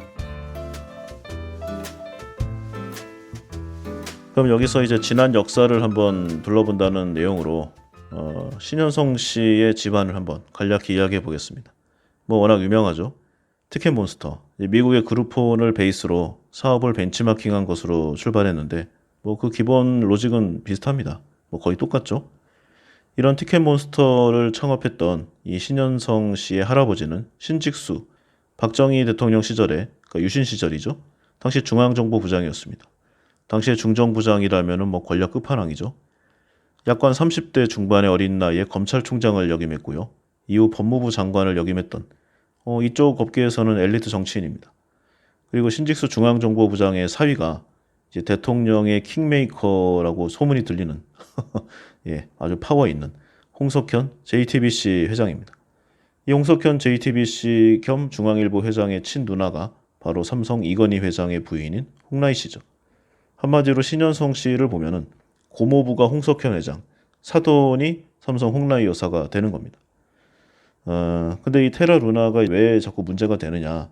이제 한국에서 회사를 창업하고 처리하는 이런 정리되는 과정에서 많이 발생하는 이런 방식과 좀 유사한 내용이 많이 보입니다. 그러니까 어떤 개발자라든가 아니면 좀 학력 경력이 괜찮은 사람의 CEO를 하고 투자를 받아서 그 IT 소프트웨어 같은 경우에는 사실 개발자를 채용하면은 비용이 많이 들지만 본인이 할 수 있으면은 그만큼 세이브가 되는 거잖아요. 근데 여기서 많은 오퍼레이팅 비용이 발생한 겁니다. 권도영 씨를 비롯한 이제 개발 엔지니어들이 가상화폐를 만들고 신현성 씨를 비롯한 네임밸류 있는 사람들이 여기에 좀 신뢰도를 높였다. 이런 내용의 의혹이 있는 거죠. 참고로 이제 아까 그 중앙정보부를 보면은 우리의 윗세대들은 아마 잘 알 텐데요. 초대 중앙정보부장이 김종필 씨죠. 그리고 4대가 김영욱, 5대가 김계원, 8대가 아마 김재규 씨일 겁니다. 그 다음에 전두환 전 대통령도 중정부장을 했었죠. 그래서 역대 중앙정보부장은 모두 육사 출신입니다. 그런데 유일하게 육사 출신이 아닌 사람이 바로 7대 중앙정보부장 이 신직수 씨죠. 뭐 중앙정보부를 무조건 나쁘게 볼 건 아닌 것 같습니다. 왜냐면은 어느 나라나 아무리 민주주의를 표방하고 있어도 정보기관 하나 없는 나라는 없어요. 다른 나라도 굉장히 심하고 악랄한 행동에 대한 정보부들이 많이 있습니다. 그냥 이름만 다른 거죠. 근데 우리나라 같은 경우에는 이 중앙정보부가 많은 사건들을 일으켰는데 대표적으로 증권파동 사건, 그리고 인혁당 사건, 김대중 납치 사건, 뭐 코리아 게이트 사건 이런 내용들이 있습니다. 한 가지 이야기마다 아마 몇 시간씩 소요될 내용들이기 때문에 관심 있으신 분들은 구글 링크로 한번 찾아보시면 내용들이 바로 나오리라고 생각합니다. 역사를 바라보는 제 관점은 그렇습니다. 사실과 진실이 다르다. 그래서 그것을 알아보기 위해서 노력하는 사람만이 진실을 알고 위기를 피할 수 있다. 저는 그렇게 생각합니다. 왜냐하면 같은 사실에 관해서 다른 진실을 발견해내는 사람들이 있거든요. 아까 보면은 이제 이 책에서 같은 사건을 대하는 사람들이 이제 본인의 어떤 가치관 그리고 환경 여기에서 다른 결론을 낸다고 했잖아요. 여기서도 비슷한 맥락으로 같은 내용입니다. 위기라는 게 그렇습니다. 종류가 달라요. 우리가 길을 가다가 하늘에서 뭐가 떨어진다거나 아니면은 이 바닥에 싱크홀이 나서 몸을 다친다. 그러면 이러한 종류의 위험은 어쩔 수가 없습니다. 그런데 저 앞에 어떤 건물이 불타고 있다. 이걸 뻔히 보면서도 그 안에 들어간다. 이런 우를 범하지 않기 위해서 역사를 공부하는 것이라고 저는 생각합니다. 역사를 공부해야 하는 이유가 삶의 즐거움도 있겠지만요. 스스로를 지키기 위함이 더 큰 것임을 잊어서는 안 될 거예요. 그래서 직접 한번 이런 중앙정보부가 일으킨 여러 사건들 한번 찾아보시기 바랍니다. 그리고 과연 이 테라 루나의 이 사건이 과연 어떤 힌트를 주고 있는가 한번 직접 살펴보시기 바랍니다. 자, 테라 루나 사태가 이렇고요. 이번엔 다시 책의 내용으로 가서 부자가 될 것인가, 부자로 남을 것인가 여기에 대해서 이야기해 보도록 하겠습니다. 이야기인데요. 제시 리버모 이야기하고 에이브러햄 저만스키 이 두 명의 내용이 좀 기억에 남아요. 내용은 이렇습니다. 제시 리버모는 당대 최고의 주식시장 트레이더였는데요. 1877년생이에요. 지금으로부터 한 150년 전에 태어난 사람인데 당시에는 이제 전문 트레이더라는 이제 그런 직업 자체가 생소한 그런 때였습니다. 그런데 30살이 되었을 때 그의 재산이 오늘날의 물가 상승률을 감안해서 제 계산해 보면은 한 한국 돈으로 1,000억 원 정도에 달하는 엄청난 부자가 됐어요. 1929년이 됐을 때도 이미 전 세계에서 가장 명망 높은 투자자 중에 한 명이었죠. 그런데 대공황에 이은 이 주식시장의 대폭락으로 인해서 제시 리버모어는 더욱더 돈을 많이 번 위대한 투자자로 역사에 남게 되었습니다. 1929년에 이 대폭락 상황을 보면은 이제 뭐 블랙 먼데이로부터 시작이 되는데요. 그야말로 뭐 대부분의 사람들이 깡통을 차다시피 하는 사건이었죠. 미국뿐만 아니라 전 세계의 사람들이 힘든 그런 때였습니다. 이게 도화선이 되어서 세계대전으로 이어지기도 했었죠. 아무튼 이 당시에 주식 투자, 기타 어떤 자산에 투자하는 사람들은 정말 위험한 상황이었습니다. 그런데 이 제시 리버모어가 어느 날 평소보다 일찍 집으로 돌아오니까 집이 난리가 난 거예요. 아, 사고가 터졌구나. 드디어 우리 집도 끝장을 보는구나. 뭐 이런 내용이었죠. 그래서 이 제시 리버모어의 가족들이 뭐 비명을 지르면서 아주 눈물을 흘리는 그런 상황이 시작됐다고 합니다. 그러니까 제시 리버모어가 좀 어리둥절했죠. 아니 왜 이러는가. 상황을 보니까 이 사람이 이제 그 주위에서 본인만 부자가 됐다고 얘기를 하는 거예요. 하루 만에 30억 달러 이상에 해당하는 돈을 번 이 주식 역사상 정확하게는 공매도 역사상 최고의 딜 중 하나로 기록되는 이 제시 리버모어의 이 공매도 플러스 수익이 바로 이 내용의 핵심입니다. 그리고 이제 이 사람이 가족들과 성공을 축하하고 있을 때 에이브러햄 저먼스키 원래는 이제 부동산 쪽의 개발업자였는데요. 엄청나게 큰 재산을 모았었어요. 그래서 1920년대 말 기준으로 뉴욕의 가장 큰 이제 성공한 사람들 중에 하나면서 부동산이 큰 돈을 벌 수 있는 기회는 있는데 좀 현금화하는데 오래 걸리잖아요. 사람들하고 여러 좀 눈치 싸움도 해야 되고. 그러니까 이 당시에 사람들이 주식으로 갔습니다. 부동산으로 모아서 주식으로 간 거죠. 이 저먼스키도 당시 이런 좀 추세에 맞춰서 주식시장 폭등에 크게 베팅을 했는데 한마디로 예, 폭락을 맞았습니다. 그래서 어느 날부터 이 사람이 이제 며칠 동안 집에 안 들어오니까 그 와이프나 이제 가족들이 경찰에 남편을 찾아달라고 이제 신고를 했어요. 결과적으로 마지막으로 본 것이 인사를 나눴던 게 이제 가족과의 최후였는데 주식 가격 폭락이 이제 두 명의 상반된 결과를 가져온 거잖아요. 제시 리버모어라는 사람은 세계에서 가장 부유한 사람 중에 이제 한 명이 되었고요. 에이브럼 저먼스키는 그야말로 파산이 된 그런 상황입니다. 마지막에는 목숨까지 이제 잃었죠. 뭐 자살이었지만. 그런데 여기서 이야기가 끝나지 않아요. 공매도를 통해서 성공했던 이 제시 리버모 4년 후에 좀 또 다른 사건이 일어납니다. 1929년에 대박을 쳤잖아요. 자신감이 너무 과해져서 점점 더 큰 베팅을 했고 감당할 수 없는 빚을 지게 돼서 마침내 주식시장에서 모든 것을 잃게 되는 사건이 일어납니다. 돈도 잃었지만 그때까지 최고의 투자가 전략가로 불렸던 이 사람은 자존심에 큰 상처를 입었죠. 그리고 이틀간 사라지게 됐습니다. 그래서 가족들이 걱정이 되니까 그 남편을 찾으러 나갔는데 결과적으로 이제 스스로 목숨을 끊는 이제 제시 리버모어의 최후가 이어졌어요. 그래서 시기는 달랐지만 두 사람 모두 부자가 되는 것 자체는 성공했지만 부자로 남는데 서툴었다. 그래서 돈을 버는 것이 중요하지만 이를 유지하는 것이 더욱 힘들고 더욱더 중요하다. 저자는 이 얘기를 하고 싶다고 합니다. 그래서 금전적인 성공을 한 단어로 요약하면은 생존이다. 이 내용을 잊지 말라는 말을 다시금 하고 있는 겁니다. 비슷한 얘기가 하나 더 있습니다. 이 책에 나온 이제 워렌 버핏과 그의 단짝이죠. 찰리 먼거. 근데 원래는 또 한 사람의 제3의 멤버가 있었다고 합니다. 이 사람의 이야기는 잘 안 알려져 있죠. 릭 게린이라는 사람이었는데요. 원래는 셋이 같이 시작을 했다가 이제 중간에 빠져나갔어요. 그러니까 이 정도 수익률에는 만족을 하지 못한다는 거죠. 워렌 버핏을 보면은 뭐 그 자신의 입으로도 말하긴 했지만 인생의 후반부에 그러니까 한 50대 후반부터 돈이 기하급수적으로 늘어나기 시작합니다. 물론 그 전에도 상당한 부자였지만 지금과 같은 세계적인 클래스의 과히 뭐 넘버원 수준의 이 부는 인생의 후반기에 쌓았다는 거죠. 그러면서 복리의 뭐 마법 이런 얘기도 많이 했는데 어쨌거나 그때까지 있었던 내용으로 결국 후반에 뒷심을 발휘한다. 뭐 이 내용을 이야기한 거고 실제적으로 워렌 버핏이 크게 성공한 한 열 몇 개의 회사에서 대부분의 돈을 벌었거든요. 이 사람도 실패한 내용 많습니다. 그래서 뭐 구글링 같은 데 보면은 워렌 버핏의 실패 사례 보면 엄청나게 많습니다. 그러니까 잃을 때는 작게 잃고 딸 때는 크게 딴다. 이게 이 사람의 방침인데 어쨌든 이 리 게리는 여기에 이제 마음에 안 들었어요. 그래서 혼자 나가서 따로 투자를 했는데 1973년부터 1974년까지 미국 경기 및 세계 경기가 좀 하강기였거든요. 이때 대출금을 사용해서 투자금을 확 늘렸습니다. 그런데 이 2년 동안에 주식시장이 7, 80% 이상 하락을 했어요.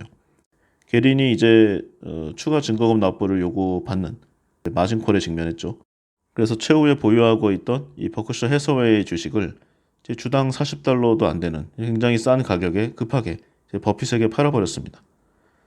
릭은 이 대출금을 사용했기 때문에 주식을 팔 수밖에 없었는데 뭐 오늘날 결과를 보면 알 수 있듯이 최악의 선택을 한 거죠.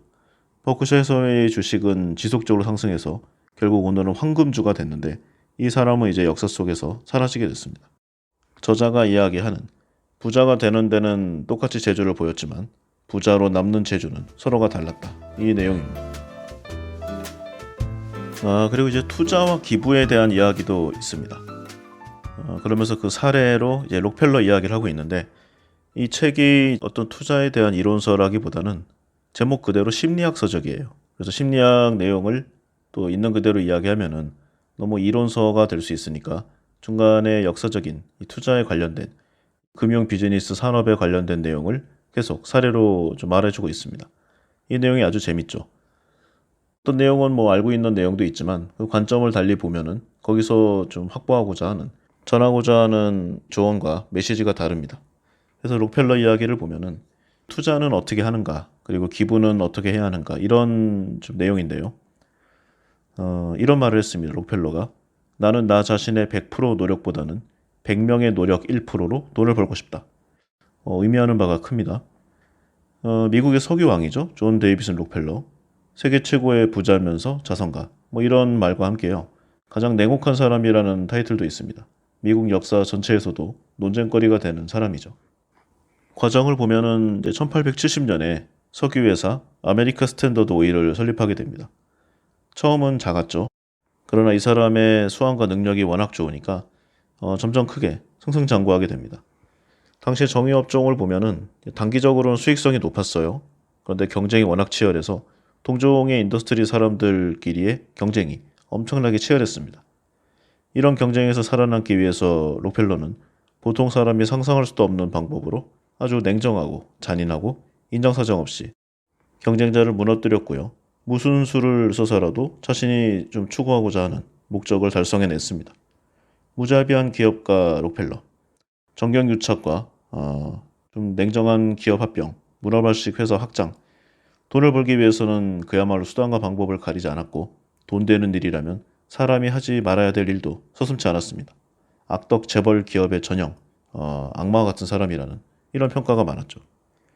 또 다른 기업을 인수하기 위해서는 그의 조종을 받는 다른 회사를 통해서 낮은 가격 경쟁사를 사들이는 약간 법에 저촉되는 행동도 많이 했습니다. 그러다가 만약에 상대가 본인의 인수 제안을 거절하면은 무자비한 좀 가격 전쟁, 노 마진 및 어떨 때는 역마진을 보면서까지 보복을 했고요. 그 경쟁은 상대방이 굴복하거나 파산까지 가야 끝을 내는 그런 내용이었습니다. 그리고 이 방법까지 먹히지 않을 경우에는 록펠러는 추후의 수단으로 폭력을 동원하기도 했죠. 경쟁업체의 직원들을 폭행한다거나 경쟁사 공장에 불을 지르는 등의 행위도 서슴지 않았습니다. 이뿐만이 아니에요. 유력 정치인과 언론에 뇌물을 주었고 경쟁자를 이기기 위해서 산업 스파이를 고용했습니다. 경쟁사의 파이프라인 건설을 방해하기 위해서 파이프 통과 지역의 땅을 사서 건설을 방해하는 이런 행동들도 있었어요.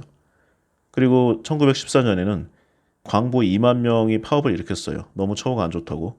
그러자 강제 진압을 했는데 이 과정에서 20여 명 이상이 사망되는 그런 사고가 일어났습니다. 이런 인명사상의 장본인이죠. 이런 방법으로 수십 년 동안 좀 활약하고 경쟁사들을 제거하니까 이제 경쟁사가 몇 개 안 남게 되었습니다. 당시 수많은 석유업자들은 모두 록펠러의 희생양이었죠. 이 시대 최고의 범죄자, 이 사람을 지칭하는 내용이었습니다. 그런데 아이러니하게도 오늘날을 보면은 이러한 악행 속에서도 독실한 기독교인으로 11조를 계속 헌금한 신앙인 이렇게 평가받는 부분도 있습니다. 록펠러가 크게 성공할 수 있었던 요인이 실패 가능성이 큰 석유 탐사를 하는 대신에 아주 안정적인 정유업을 했죠. 그러니까 어느 정도의 안전 마진을 확보한 겁니다.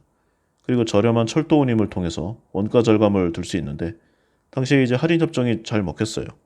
그런 주요 철도 회사와 75% 이상의 할인을 받는 그런 내용을 체결했는데 이게 다른 정유업자 회사들과의 대결에서 경쟁 유의를 확보하는 아주 결정적 요인이었습니다.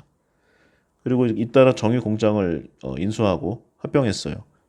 그래서 대규모 정유 기업 집단을 만들었고 나중에는 아예 송유관까지 매입하게 됩니다. 여기에 이제 음모론적인 내용이 들어와요. 추가죠. 로스차일드 가문의 도움으로 록펠러가 이렇게 성공할 수 있게 되었다. 이런 좀 스토리입니다. 미국의 남북전쟁이 끝나자 이 로스차일드 가문이 이제 점점 강해지는 미국을 통제하기 위한 계획을 짜기 시작한다. 여기서 이야기가 시작됩니다. 당시 미국의 금융업계를 보면은 이제 모건은행 그리고 쿤롭 이런 회사들이 기관들이 로스차일드 가문의 영향력 아래 있었는데요. 이제 금융 쪽은 좀 알겠는데 제조 그러니까 공업계 쪽에서 적당한 파트너가 필요하다. 이게 로스차일드의 의견이었어요. 그리고 여기에 로스차일드는 록펠러를 주목하게 됩니다. 은행가들은 독점을 선호하는데요. 자신의 분야에서 독점을 위해서는 어떠한 일이라도 저지르는 이 록펠러의 폭력 행위를 묵인했고요. 그의 능력을 높이 평가하는 그런 좀 내용들이 있었습니다.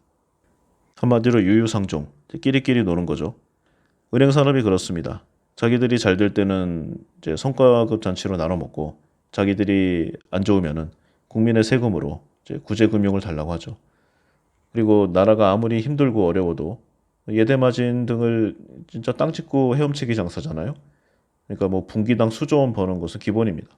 이 은행을 어떻게 제어하지 않는 이상 아마 여러 가지 어려운 일들이 계속 이어질 거예요. 어쨌든 이렇게 로스차일드 가문은 이제 미국의 가장 중요한 금융 전략사인 이 쿤롭사의 핵심 멤버를 록펠러에게 보냅니다. 의사타진을 한 거죠. 당시 로스차일드는 이 모건은행과 쿤롭사를 통해서 미국 철도 운수업의 거의 100%에 가까운 이제 레일을 장악하고 있었습니다. 여기에 두 사람의 의견이 잘 맞고 이익이 부합하니까 파격적인 지원이 나옵니다. 로스차일드의 이제 핵심 인물인 야곱 시프, 사우스 임프루먼트 컴퍼니라는 회사를 차려서요. 이 록펠러의 스탠더드 오일에 대한 운반비를 아까 이야기했던 대로 대폭 할인해주게 됩니다. 그러면 이게 대부분 운송비가 많이 들잖아요. SCM망이 좀 약하니까. 다른 석유 회사들은 이제 운송 원가에서 록펠러의 상대가 안 되겠죠? 얼마 안 가서 못 버티고 쓰러지게 됩니다. 이렇게 로스차일드를 등에 업고 록펠러가 미국 석유 사업을 좀 완전히 독점한 이제 석유왕이 되는 시나리오입니다. 결국 록펠러는 1881년 기준으로 미국에 생산되는 석유의 95%를 독점하게 되죠. 그런데 이렇게 독점을 하고 금융에 관련되어서 여러 가지 액션을 하면은 당시에 미국 정부의 제재를 받았습니다. 그러니까 이게 또 뭐 눈 가리고 아웅이라는 또 다른 음모론도 있는데 어쨌든 이 스탠더드 오일은 1911년에 반트러스트법 위반으로 해산 명령을 받게 됩니다. 34개의 회사로 이제 쪼개지게 되죠. 이 과정에서 록펠러는 뭐 당연하겠지만 많은 스트레스를 받았고요. 결국 또뭐 몸을 좀 혹사시켰잖아요. 이런 여러 내용들이 합쳐져서 이제 병을 얻게 됩니다. 그리고 55살에 시한부 선고를 받게 되죠. 록펠러는 이때 자신을 돌아보게 됩니다. 그래서 당시에 유명했던 프레데릭 게이츠 목사와 만나서 그의 삶을 뒤돌아보고 그의 재산을 자선 사업에 쓰게 됩니다. 그리고 58살에 스탠더드 오일에서 완전히 은퇴하고 이때부터는 자선 사업에만 전념하게 되죠. 당시 이 목사가 이제 록펠러의 이름을 딴 자선단체를 설립해서 실추된 그의 이미지를 굉장히 자비로운 자선 사업가의 모습으로 인식시켜주는 그런 일을 하게 됩니다. 결과적으로 이 록펠러 재단은 병원과 연구소, 교회, 학교, 기타 여러 사업 등에 좀 많은 결과를 보였고요. 이때 좋은 일해서 그런지 굉장히 오래 살아남게 됩니다. 그래서 원래는 좀 병에 걸려서 죽을 수도 있었는데 100세 가까운 나이까지 생존하게 되죠. 이 사람이 했던 말, 성공의 비결은 평범한 일을 비범하게 해내는 것이다. 확실히 말은 멋있습니다. 그럼 그 결과를 봐야죠. 기부천사라는 타이틀이 붙은 록펠러 가문의 재산은 오늘날 어떻게 되었는가? 이렇게 기부를 많이 했으면 많이 줄어들어야 정상이잖아요. 1938년에 뉴욕타임즈 기사를 보면은 스탠더드 오일의 창립자인 존 록펠러가 이제 사망한 뒤에 정부에 신고가 됐다고 해요. 그 재산이. 유산이 2,641만 달러. 유족은 이 중에 약 63%인 1,663만 달러를 상속세로 납부했다. 이런 내용이 있습니다. 물론 오늘날의 이제 화폐 단위랑 물가가 다르니까 좀 그렇긴 한데요. 당시에 그 어마어마한 록펠러의 자산이 2,641만 달러였다. 매우 의심가는 내용이 아닐 수가 없습니다. 왜냐면은 록펠러가 미국 최초로 자산 규모 10억 달러의 선을 좀 넘었으면서 억만장자라는 단어를 만들어낸 글로벌 슈퍼리치였거든요. 그런데 정부에 신고한 유산 이 내용이 이제 극히 일부분이다. 이 내용이 이제 굉장히 좀 사회 이슈가 되었습니다. 실제로 록펠러는요, 1917년에 미국 의회가 상속세를 도입하는 과정에서 좀 자신의 재산을 후손에게 안전하게 넘길 방법을 찾아냈다고 합니다. 당시에는 증여에 대한 과세 규정이 미비했는데 이 점을 이용해서 스탠더드 오일 지분의 상당 부분을 아들에게 증여한 것이죠. 그리고 이 아들인 존 록펠러 주니어도 이 절세, 세금을 깎는 이런 면에서 아버지 못지않은 엄청난 실력을 발휘했다고 합니다. 뭐 기본은 이래요. 재산의 절반 이상을 공익법인에 기부합니다. 그럼 과세 대상 자산의 자체가 줄거든요. 이 때문에 시간이 한참 지나서 2017년에 록펠러 가문의 이제 3대째인 데이비드 록펠러가 사망했을 당시에 남긴 재산이 33억 달러라고 합니다. 그러니까 이게 줄이고 숨기고 뭐 차명 계좌 쓰고 온갖 방법을 다 동원했겠죠. 그럼에도 불구하고 공개적으로 나온 내용이 4조 원에 가까운 거예요. 시간이 지나도 가문의 부는 줄지 않는다. 이게 빙산의 일각이 4조 원이면 그 빙산 아래쪽은 과연 얼마인 것인가? 과연 전 세계는 몇 명의 사람이 지배하고 있는 것인가? 저는 이런 생각을 가끔 합니다. 록펠러 가문이 좀 경영에 손을 뗀 스탠더드 오일도 마찬가지예요. 인수합병하고 분할하고 뭐 여러 과정이 있었지만 엑소모빌이라는 이름으로 바뀌었죠. 지금도 또 계속 변화하고 있는데 세계 에너지 시장에서 1위 자리를 유지하고 있습니다. 이런 내용을 보면은 특정 가문의 경영이나 소유가 실제 기업의 성장과는 큰 상관이 없다는 그런 결과로도 받아들일 수 있을 거예요. 참고로 이 록펠러와 록펠러 주니어가 생전 이 자선활동에 쓴 재산은 약 10억 달러, 상속세로 낸 액수의 30배 이상을 사회에 환원했지만 그러나 오늘날에도 정작 미국인들은 록펠러 가문을 걱정해주지 않고 있습니다. 걱정이라기보다는 좀 굉장히 좀 싫은 감정을 갖고 있죠. 부자를 걱정해줄 필요 없겠죠. 연예인 걱정을 할 필요 없는 것과 마찬가지라고 생각합니다. 그럼 여기서 또 생각할 내용을 한번 보기로 하겠습니다. 이 록펠러의 내용을 길게 이야기한 게 기본적으로는 이 사람이 뭐 사업도 잘했고 뭐 본인 인생 잘 살았고 뭐 기회 포착도 잘했고 그 사람 재산에 비해서는 별거 아니겠지만 기부액도 절대 금액으로 꽤 크죠. 물론 뒤로 예, 한 게 더 많지만 제가 이 얘기를 한 게 부의 심리학, 그러니까 부자가 되기 위해서는 좀 마인드를 바꿔야 된다는 생각을 좀 요즘 많이 해요. 그러니까 무슨 말이냐면은 한때 좀 이런 생각을 했었습니다. 저도 예전에 좀 주식 투자라던가 이런 내용을 한 적이 있었는데 그때 좀 이제 주식 투자를 크게 하는 사람 중에 이런 사람들이 있었어요. 주주들의 힘을 모아서 대주주의 횡포를 견제하고 그다음에 주식에서 이익을 얻으면은 사회 사업과 뭐 대북 사업, 그러니까 이제 뭐 북한에 얼어 죽고 있는 뭐 아이들, 그다음에 뭐 국내에 굉장히 힘들게 살고 있는 저소득층, 뭐 교육 기회라던가 생활 전반을 개선시켜주는, 그리고 저기 아프리카에 정말 물 한 모금 못 먹고 사는 그런 사람들, 이런 사람들을 도와주기 위해서 존경받는 투자자가 되자, 이런 캐치프레이드로 활동하는 사람들이 있었습니다. 저도 아주 약간의 좀 서포트를 하고 있었고요. 존중하고 좋아하고 존경했습니다. 지금도 그 사람들이 사회에 대한 좀 선의 마음으로 좀 좋은 활동을 했었고 지금도 그 근본적인 마음은 변하지 않았을 거라 생각을 해요. 그런데 그 결과가 어떻게 됐느냐? 결과적으로 이제 주식이라는 게 이제 출렁거리잖아요. 꼭지에 갔다가 가장 밑바닥으로 오는 과정이 몇 번 반복되면서 사람들이 이제 좀 행동이 변화가 됩니다. 항상 정직과 신용을 이제 모토로 했었는데 이 과정에서 본인들이 절대로 주식담보대출을 쓰지 말고 주식을 공매도 하지 말고 그러니까 빌려주지 말고 대주죠 대주 이런 내용을 하지 말고 정상적인 투자를 하면서 회사를 믿자 그리고 우리 서로를 믿자 이런 식으로 갔는데 결과적으로 다 반대되는 행동을 했어요. 그런데 이 사람들이 또 나쁜 사람들이냐? 다들 좀 선하고 좋은 사람들이거든요. 그래서 이런 좀 생각을 해봅니다. 주식 투자를 하기 위해서는 사고방식 자체를 바꿔야 된다는 그런 생각을 했어요. 무슨 말이냐면은 주식을 버는 확실한 방법이 있습니다. 그러니까 주식으로 돈을 버는 예를 들어 어떤 식품 기업이 있다. 그러면은 이 식품 기업이 좀 잘 된다. 그러면 뭐 매출의 상승이라던가 영업이익의 상승이겠죠? 그럼 제가 그 주식을 갖고 있어요. 그런데 그 회사의 이익이 당장 주식의 상승으로 직결되진 않습니다. 물론 결과적으로 결국에는 오르죠. 그런데 이게 시간차가 있고요.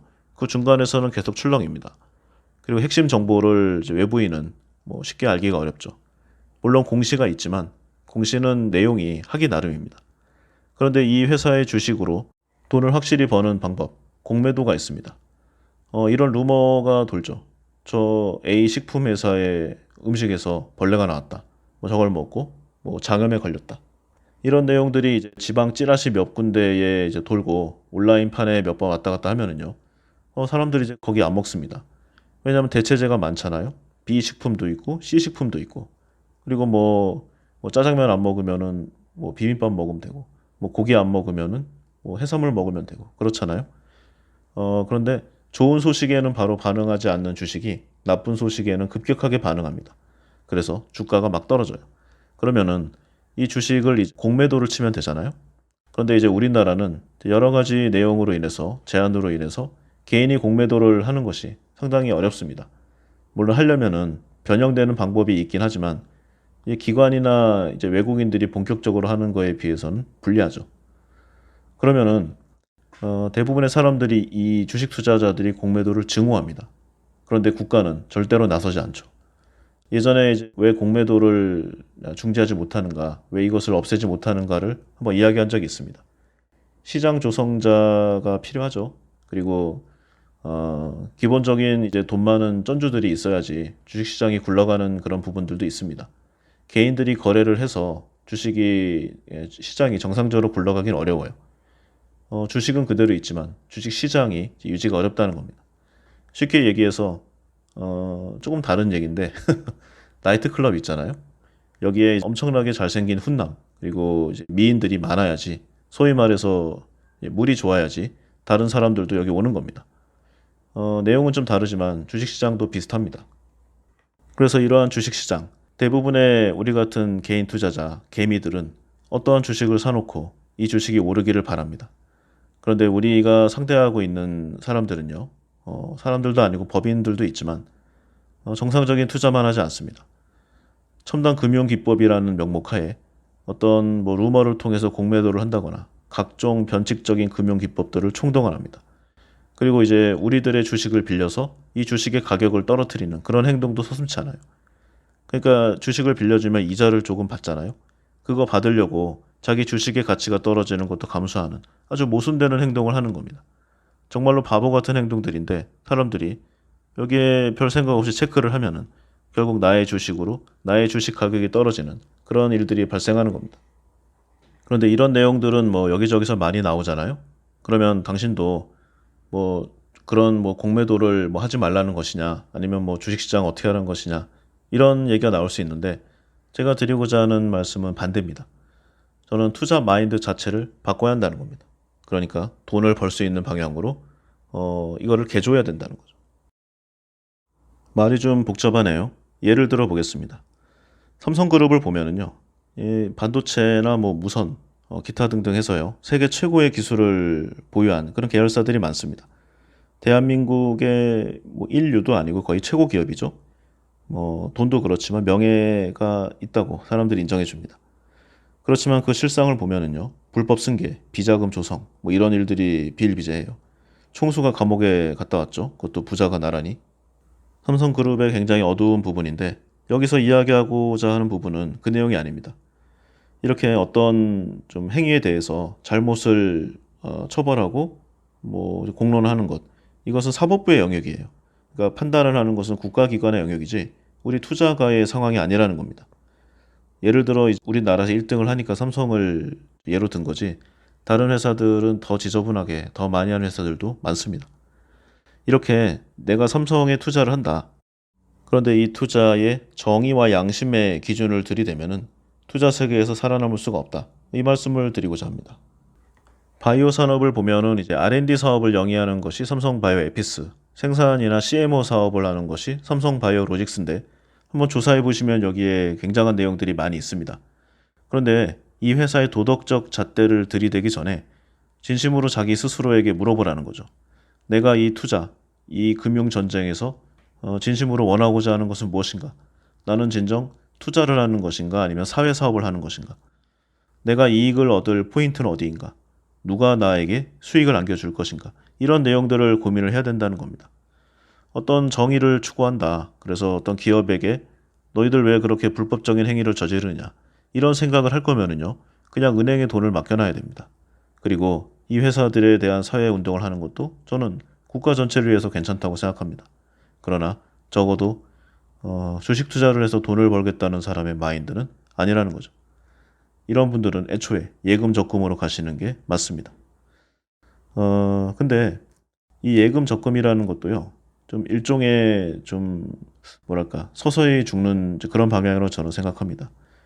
왜냐하면은 은행이 절대로 본인들이 얻는 이익보다 많은 내용을 우리에게 줄 일이 없잖아요. 그러니까 적어도 현재까지는 우리가 은행에게 이익을 안겨주는 행위를 하고 있는 겁니다. 그런데 만약에 어떤 뭐 이자를 납부하는 것이 한 달만 한 번만 늦어도요. 은행에 정말 무서운 얼굴을 보게 되죠. 그리고 뭐 은행만 그런가요? 예전에 보면은 왜 클린 디젤이라고 해가지고요. 독일 자동차 메이커들이 이제 본인들의 기술력을 좀 알리는 그런 이슈들이 많이 있었습니다. 결과적으로 다 가짜죠. 클린 디젤을 앞세워서 뭐 자연보호, 탁월한 연비, 뭐 상품성 이런 두 마리 세 마리 토끼를 모두 잡은 것으로 속였죠. 디젤 게이트. 여기에 주범이 폭스바겐 그룹입니다. 그런데 오늘날을 보면은요. 좀 자중해야 되잖아요. 그렇게 세상을 속이고 그랬으면은. 그런데 이제 ESG를 말하면서 어떤 진입장벽을 치고 있어요. ESG가 이제 환경, 사회, 지배구조의 머리 글자를 딴 말인데요. 건강한 지배구조 아래 뭐 세상을 보호하고 사회를 생각하자. 뭐 대략 이런 내용입니다. 말은 좋죠. 그런데 이 미래 기업 경영의 핵심이자 장래 기업 성장의 새로운 패러다임이다. 이렇게 일컬어지는 ESG가 바로 이 디젤 게이트의 주범들에서 나왔습니다. 원래대로라면은 우리네 사고 방식으로는 아주 좀 절절한 자기 반성을 하고요. 새롭게 태어나서 정의롭고 모범적인 행태로 해야 되잖아요. 근데 지금 세계를 보면은 테슬라의 이제 전기차를 바탕으로 한 이런 좀 주류로 가고 있습니다. 그래서 이 폭스바겐 같은 경우에도 이제 2030년까지 전기차 배터리 공장을 증설하고 배터리 자체 생산에 이런 좀 블루프린트를 발표를 했죠. 배터리 비용을 50% 절감하겠다. 그래서 전기차 대중화하겠다. 미국의 일론 머스크와 좀 비슷합니다. 그러면 여기에 이제 전기차의 핵심은 이제 배터리잖아요. 한국의 LG에너지 솔루션, SK이노베이션, 삼성 SDI 이런 회사들이 세계의 가장 큰 축의 한 부분을 차지하고 있습니다. 여기에 지금 현대 기아차의 전기차가 잘 나가고 있어요. 그러니까 우리나라를 보면은 원료 부분이 조금 없어서 그렇지 중간 과정, 부품, 핵심 기술, 그리고 완성차, 전장이 다 있습니다. 이런 나라 별로 없어요. 그리고 반도체 부분에는 이제 삼성그룹이 있으니까 이제 대한민국이 내연기관에서 전기차로 넘어가는 이제 거의 모든 과정을 섭렵했습니다. 이런 상황에서 유럽이 ESG를 들고 나온 거예요. 왜냐하면 본인들은 이쪽을 지금 해결하고 있거든요. 그래서 이게 세상을 아름답게 하고 후손에게 뭐 안전한 자연을 물려준다는 이런 좋은 말을 겉으로 하면서요. 실제적으로는 후발주자를 막는 겁니다. 유럽에는 친환경적인 생산시설과 인프라가 한국이나 미국에 비해서 잘 구축돼 있습니다. 그런 그들이 이제 환경 규제를 새롭게 내세우고 ESG의 이제 친환경 인프라 이런 거를 자꾸 내세우면은 이제 추가비가 들어요. 물론 기술이 아주 어려운 게 아니니까 할 수는 있는데 이제 계속 비용이 상승하는 거죠. 코스트가 라이징 되니까 신흥국을 견제하는 그런 장치인 겁니다. 이런 정의의 가면을 쓰고 글로벌 기준을 내세우면서 후발주자를 찍어 누르는 따라오는 사람들의 이제 사다리를 치우는 그런 내용이죠. 이미 한번 세계에 큰 피해를 끼쳤는데 절대로 그럼에도 불구하고 이 세계의 패권을 내놓지 않겠다. 이것이 이제 이 사람들의 민낯입니다. 이런 얘기 많이 하죠. 올바른 지배구조, 그리고 좋은 환경과 사회, 정의 이런 단어를 많이 쓰는 이제 유럽계 회사들이 많은데 이 진짜 의도를 한번 잘 봐야 됩니다. 금융시장이 이제 거대 자본, 외국계, 대기업, 대주주 이런 사람들이 이제 헤게모니를 쥐고 있습니다. 이 사람들이 목적을 위해서 정말 무슨 수를 쓰는지 아무도 몰라요. 아까 그 사례로 록펠러 이야기를 했는데 지금이 그때보다 약 100여 년 이상 더 지났고요. 금융기법이라던가 어떤 사회 인프라나 정치 네트워크적인 망을 이용해서 후발주자를 견제하거나 경쟁자를 제거하는 방식 훨씬 더 좀 대담하고 잔인해졌습니다. 그들은 무엇보다도 게임의 법칙 그리고 생존의 법칙을 정확히 이해하고 있어요. 이게 지금 그 글로벌 그리고 해외와 우리나라를 비교한 거잖아요. 우리나라가 지금 상대적으로 지금 후발주자의 입장에 있는데 유럽의 국가들이 길을 막고 있다. 정상적이지 않은 방법을 쓰고 있다. 이런 내용입니다. 그런데 국가와 국가 간에도 이런데 국가와 개인 또는 기업과 개인에서는 어떻게 좀 이야기할 수 있겠는가? 그야말로 상대가 안 되죠. 그리고 이제 기관들이나 이런 투자계들은 각종 데이터 자체가 개인에게 오는 내용과 다릅니다. 어떤 주식에 얼마의 돈이 개인의 돈이 들어가고 있는가 이런 내용도 다 알고 있죠. 그럼 거기에 몇 번 흔들어 주면은 심리적으로 흔들립니다. 그 사람들에게 천억, 조 이 단위는 그렇게 큰 돈이 아니에요. 어차피 자기 돈도 아닙니다. 근데 우리한테 1,000만 원, 1억 그야말로 목숨이 왔다 갔다 하는 돈입니다. 10%만 빠져도 심장이 덜컹거리죠. 그들에 비해서 사이즈도 작고 보잘것없는 상대적으로 이제 그런 금액의 돈을 굴리고 있고요. 이렇게 온갖 불리한 조건에서 게임을 하는 이 개미가 기업들도 스스로 지키지 않는 이 기업들에게 도덕성과 정의를 요구하고 있는 것을 보면은 저는 가끔 좀 놀랄 노자입니다. 그런데 저도 예전에 그랬어요. 돈을 많이 벌면은 그만큼 기부나 사회환원을 해라. 저도 여기에 서명하고 그랬습니다. 지금 생각해 보니까 정말 이 순진한 내용이 아닐 수 없습니다. 오히려 정말 돈을 벌기 위해서는 가장 기부를 안 하고 가장 사회환원을 안 하면서 가장 첨단의 사업이라던가 돈이 되는 사업에 경쟁자를 아주 냉혹하게 후려치는 그런 주식에 투자를 했어야 돼요. 이것이 주식 투자를 하는 궁극적인 목적임을 이제야 알았습니다. 그런데 대부분의 사람들은 돈만 벌고 기부를 하지 않는다. 사채업자냐, 고리대금업자냐 이런 얘기하고 있습니다. 멸시하고 폄훼하죠. 내가 투자한 기업, 내가 속한 나라는 정의로운 행동은 물론이고 많은 수익까지 동시에 올려야 된다. 이런 마인드로는 저는 주식시장에서 백전백패라고 생각합니다. 실제로 저도 많은 피해를 본 적이 있어요. 이런 순진한 생각은 결과적으로 투자 실패를 가져올 것이고요. 이게 본인이 굴리는 돈이 가정에서 아마 큰 부분이 차지할 거고요. 어쩌면 전 재산일 수도 있습니다. 그리고 이게 주식이 일종의 또 게임과 같아서 도박적인 성향도 있잖아요. 온갖 대출과 이제 빌린 돈을 총동원해서 주식을 샀는데 뭐 마진콜을 당할 수 있습니다. 그러면은 결과적으로 모든 집안 식구가 위험합니다. 일가족 자살 사건이 심심치 않게 들려오는 이제 그런 슬픈 소식들이 많죠. 그러면 돈을 벌기 위해서 무자비하게 남을 괴롭히고 악당이 되고 뭐 속이라는 얘기냐? 당연히 그렇지 않습니다. 예를 들어 주식을 이야기하는 건데요. 만약에 주식시장에서 주식 투자를 한다. 그러면은 가장 돈을 많이 갖고 있는 외국계 그리고 기관, 대주주 이 사람들의 생각을 읽으라는 겁니다. 정확하게는 욕망을 추측해내라는 거죠. 왜 주식시장에서 개미는 맨날 지는 게임을 하는가? 바로 의심하지 않고 믿기 때문이라고 저는 생각합니다. 주식 투자에 실패한 사람들의 대부분이 이 해당 기업의 뭐 부도덕함 아니면 정의롭지 않음 뭐 이런 내용을 이슈로 합니다. 그런데 성공한 투자자의 대부분은 주가를 부양한 금융시장에 이런 악당들에게 찬사를 보내죠. 기업 운영은 실패했지만 그 해당 뭐 사장은 인성이 나무랄 데 없는 사람이었다. 그런 건 없습니다. 어떤 회사가 도산했다, 망했다. 그러면은 그거는 그 CEO가 오너가 부도덕해서가 아니라 무능했기 때문입니다. 우리가 바라는 거는 착한 CEO가 아니라 돈을 벌어줄 수 있는 그런 CEO입니다. 돈에는 선악이 없죠. 그걸 사용하는 사람이 선한 자, 악한 자가 있을 뿐입니다. 이 글로벌 메이커들과의 이 머니게임에서 진 사람들 사연도 다들 애절합니다. 뭐 결혼자금, 수술자금, 뭐 전세보증금, 대학 등록금, 그다음에 퇴직금, 뭐 마이너스 통장 다들 뭐 진짜 짠한 내용들의 연속이에요. 그런데 이런 사람들 돈을 잃으면은 항상 정부가 공매도를 뭐 제대로 잡지 않았다. 뭐 기관의 뭐 욕심을 컨트롤하지 않았다. 뭐 기업을 제대로 뭐 조사하지 않았다. 이런 내용들을 탓을 합니다. 단 한 명도 자신의 욕심을 탓하는 사람이 없어요. 항상 남 탓을 하죠. 그리고서는 다시는 주식을 안 한다고 하지만 또 아주 약간의 자금만 와도 또 성급한 베팅을 하고 또 잃습니다. 그리고 결국 다시는 돌아오지 않는다고 이제 학을 띄고 주식판을 떠나고요. 나중에 이런 사람들이 또 새로 진입하게 되면은 이 글로벌 메이커들은 또 이 사람들을 털어갑니다. 여러 사연들이 조금 가미됐지만 이 책 돈의 심리학에서는 이제 생존을 모티브로 이야기하고 있습니다. 그러니까 수단과 방법을 가리지 말고 살아남으라는 겁니다. 그러면은 지금까지의 투자가 만약에 실패 연속이었다. 그러면 그 방법과 관념을 바꿔야 됨에 분명합니다. 이 무서우면서도 욕망의 상징인 돈, 과연 어떠한 생각을 해야 할까요? 한번 생각해 보시기 바랍니다. 관련된 내용이 이렇고요.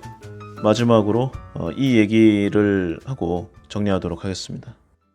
예전 중국의 어떤 한 기사였는데요. 이게 번역된 게 좀 기억에 남아서 한번 캡처해 뒀었어요. 제목이 중국 조폭 두목의 사형전 참회입니다. 내용은 이렇습니다. 중국의 조직폭력배 두목이자 총 재산 한화 7조 원대의 광산재벌 한롱그룹 거기에 류한 회장이 죽음 앞에서 이야기한 내용. 중국 부호 100위권에 오를 만큼 그야말로 돈방석에 앉은 사람이죠. 떵떵거렸던 이제 재벌이었는데 경쟁 관계에 있던 8명을 살해했습니다. 그리고 기타적으로 또 다른 범행, 총 10여 개의 혐의로 사형 선고를 받게 됐습니다. 그런데 이 사람이 사형 집행 직전에 펑펑 울면서 선처를 호소하는 이 내용과 사진이 신문에 크게 났어요. 뭐 중국이 이런 쪽에는 좀 냉정하니까 당연히 번복은 없었습니다. 어쩌면 그는 두려웠던 것이 아니라 억울했을 수도 있습니다. 그러니까 왜 나만 갖고 이래 이런 거죠. 근데 이 사람이 해왔던 일을 보면은 록펠러보다 훨씬 더 잔인한 그러니까 중국으로 가면 좀 더 좀 심해지잖아요. 이제 그런 내용들이 있습니다. 그러니까 이 사람 앞에 좀 을의 입장에서 섰다. 그러면 죽은 목숨인 그런 내용들이 많았어요. 그리고 혐의가 10개지 실제적으로 더 많은 혐의가 있다는 그런 말도 있었습니다. 그러니까 공식적으로 밝혀진 게 이 정도고 이 밑에 더 있다. 그러니까 이 사람은 죽어 마땅한 사람이라는 거죠. 그런데 돈과 목숨을 바꿀 수는 없잖아요. 누구나 알고 있는 내용인데 인생의 마지막에 섰을 때에만 절벽 위에 섰을 때에만 비로소 깨닫습니다. 그래서 인간이 똑똑한 척하지만 스스로가 똑똑한 사람이라고 믿지만 결국은 그렇지 않은 그것은 그냥 욕심일 뿐인 그런 내용들이 많죠. 이 사람이 이제 사형되기 전에 좀 시에 가까운 말을 남겼는데요. 이게 기억에 납니다. 결과적으로는 유언이 되어 버렸지만요. 내용 전체를 요약하면 이렇습니다. 다시 한번 인생을 살 수 있다면 노점이나 작은 가게를 차리고 내 가족을 돌보면서 살고 싶다. 내 야망, 나의 인생, 그 모든 게 잠깐인 것을, 그리 모질게 살지 않아도 되는 것을, 바람의 말에 귀를 기울이며 물처럼 그냥 흐르며 살아도 되는 것을, 악쓰고 소리 지르며 악착같이 살지 않아도 되는 것을 나는 그렇게 살지 못했다. 말 한마디 참고 물 한 모금 먼저 건네주며 잘난 것만 재지 말고 못난 것도 보듬으면서 살았더라면 이렇게 되진 않았을 것을 지금에야 깨닫게 되었다. 세월의 흐름이 모든 것이 잠깐인 것을, 흐르는 물은 늘 그 자리에 있지 않다는 것을 왜 나만 모르고 살았는가? 무엇을 얼마나 더 부귀영화를 누리겠다고 그동안 아둥바둥 살아왔는지 모르겠다.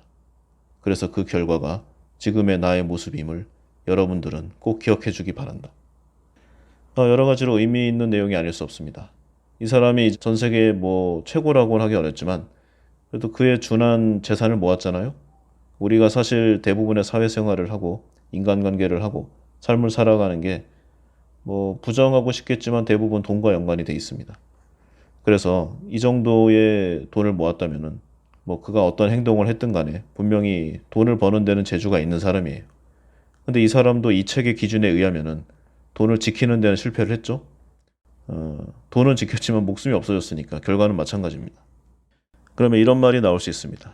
아까는 돈을 벌기 위해서 어떤 일이라도 하는 회사의 주식을 사라 그렇게 얘기해 놓고서는 실제로 그런 말은 아니었지만 지금은 은인자중하고 유유자적하게 살아라 무소유의 정신으로 살아라 그런 말이냐 어떻게 하라는 것이냐 이런 내용이 나올 수 있어요. 당연히 제 말이 정답이라고는 생각하지 않습니다. 그런데 이런 기준은 지켜야 될 것 같아요. 내가 투자를 할 때는 돈을 벌기 위해서 하는 겁니다. 그러면은 거기에 집중해서 돈을 버는 일에 매진하는 것이 맞다. 근데 혹시 나는 그렇게 큰 욕심을 갖고 있지 않다. 지금도 충분하다고 생각하면은 좀 안분지적으로 사는 것도 괜찮은 것 같습니다. 그러니까 드리고자 하는 말씀은 흔들리지 말라는 겁니다. 근데 살다 보면은 돈이 필요한 때가 있고요. 아주 좀 사고나 여러 가지 내용으로 절실할 때가 있습니다. 그래서 어떻게 해야 될지는 이제 본인의 상황에 따라 다 다르겠지만 적어도 왔다 갔다 하게 되면은 그 인생이 분명히 풍파가 있을 거라는 그것만은 분명한 것 같아요. 예전에 인터뷰를 한 게 본 적이 있는데요. 미국에서 이제 빌 게이츠에게 사람들이 많이 물어봤다고 합니다. 당신은 그렇게 많은 기부를 하면서 왜 그렇게 지독하게 돈을 버느냐? 제가 아는 기준으로는요. 가장 기부를 많이 하는 몇 명 중에 한 명이 전 세계에서 이제 빌 게이츠고요.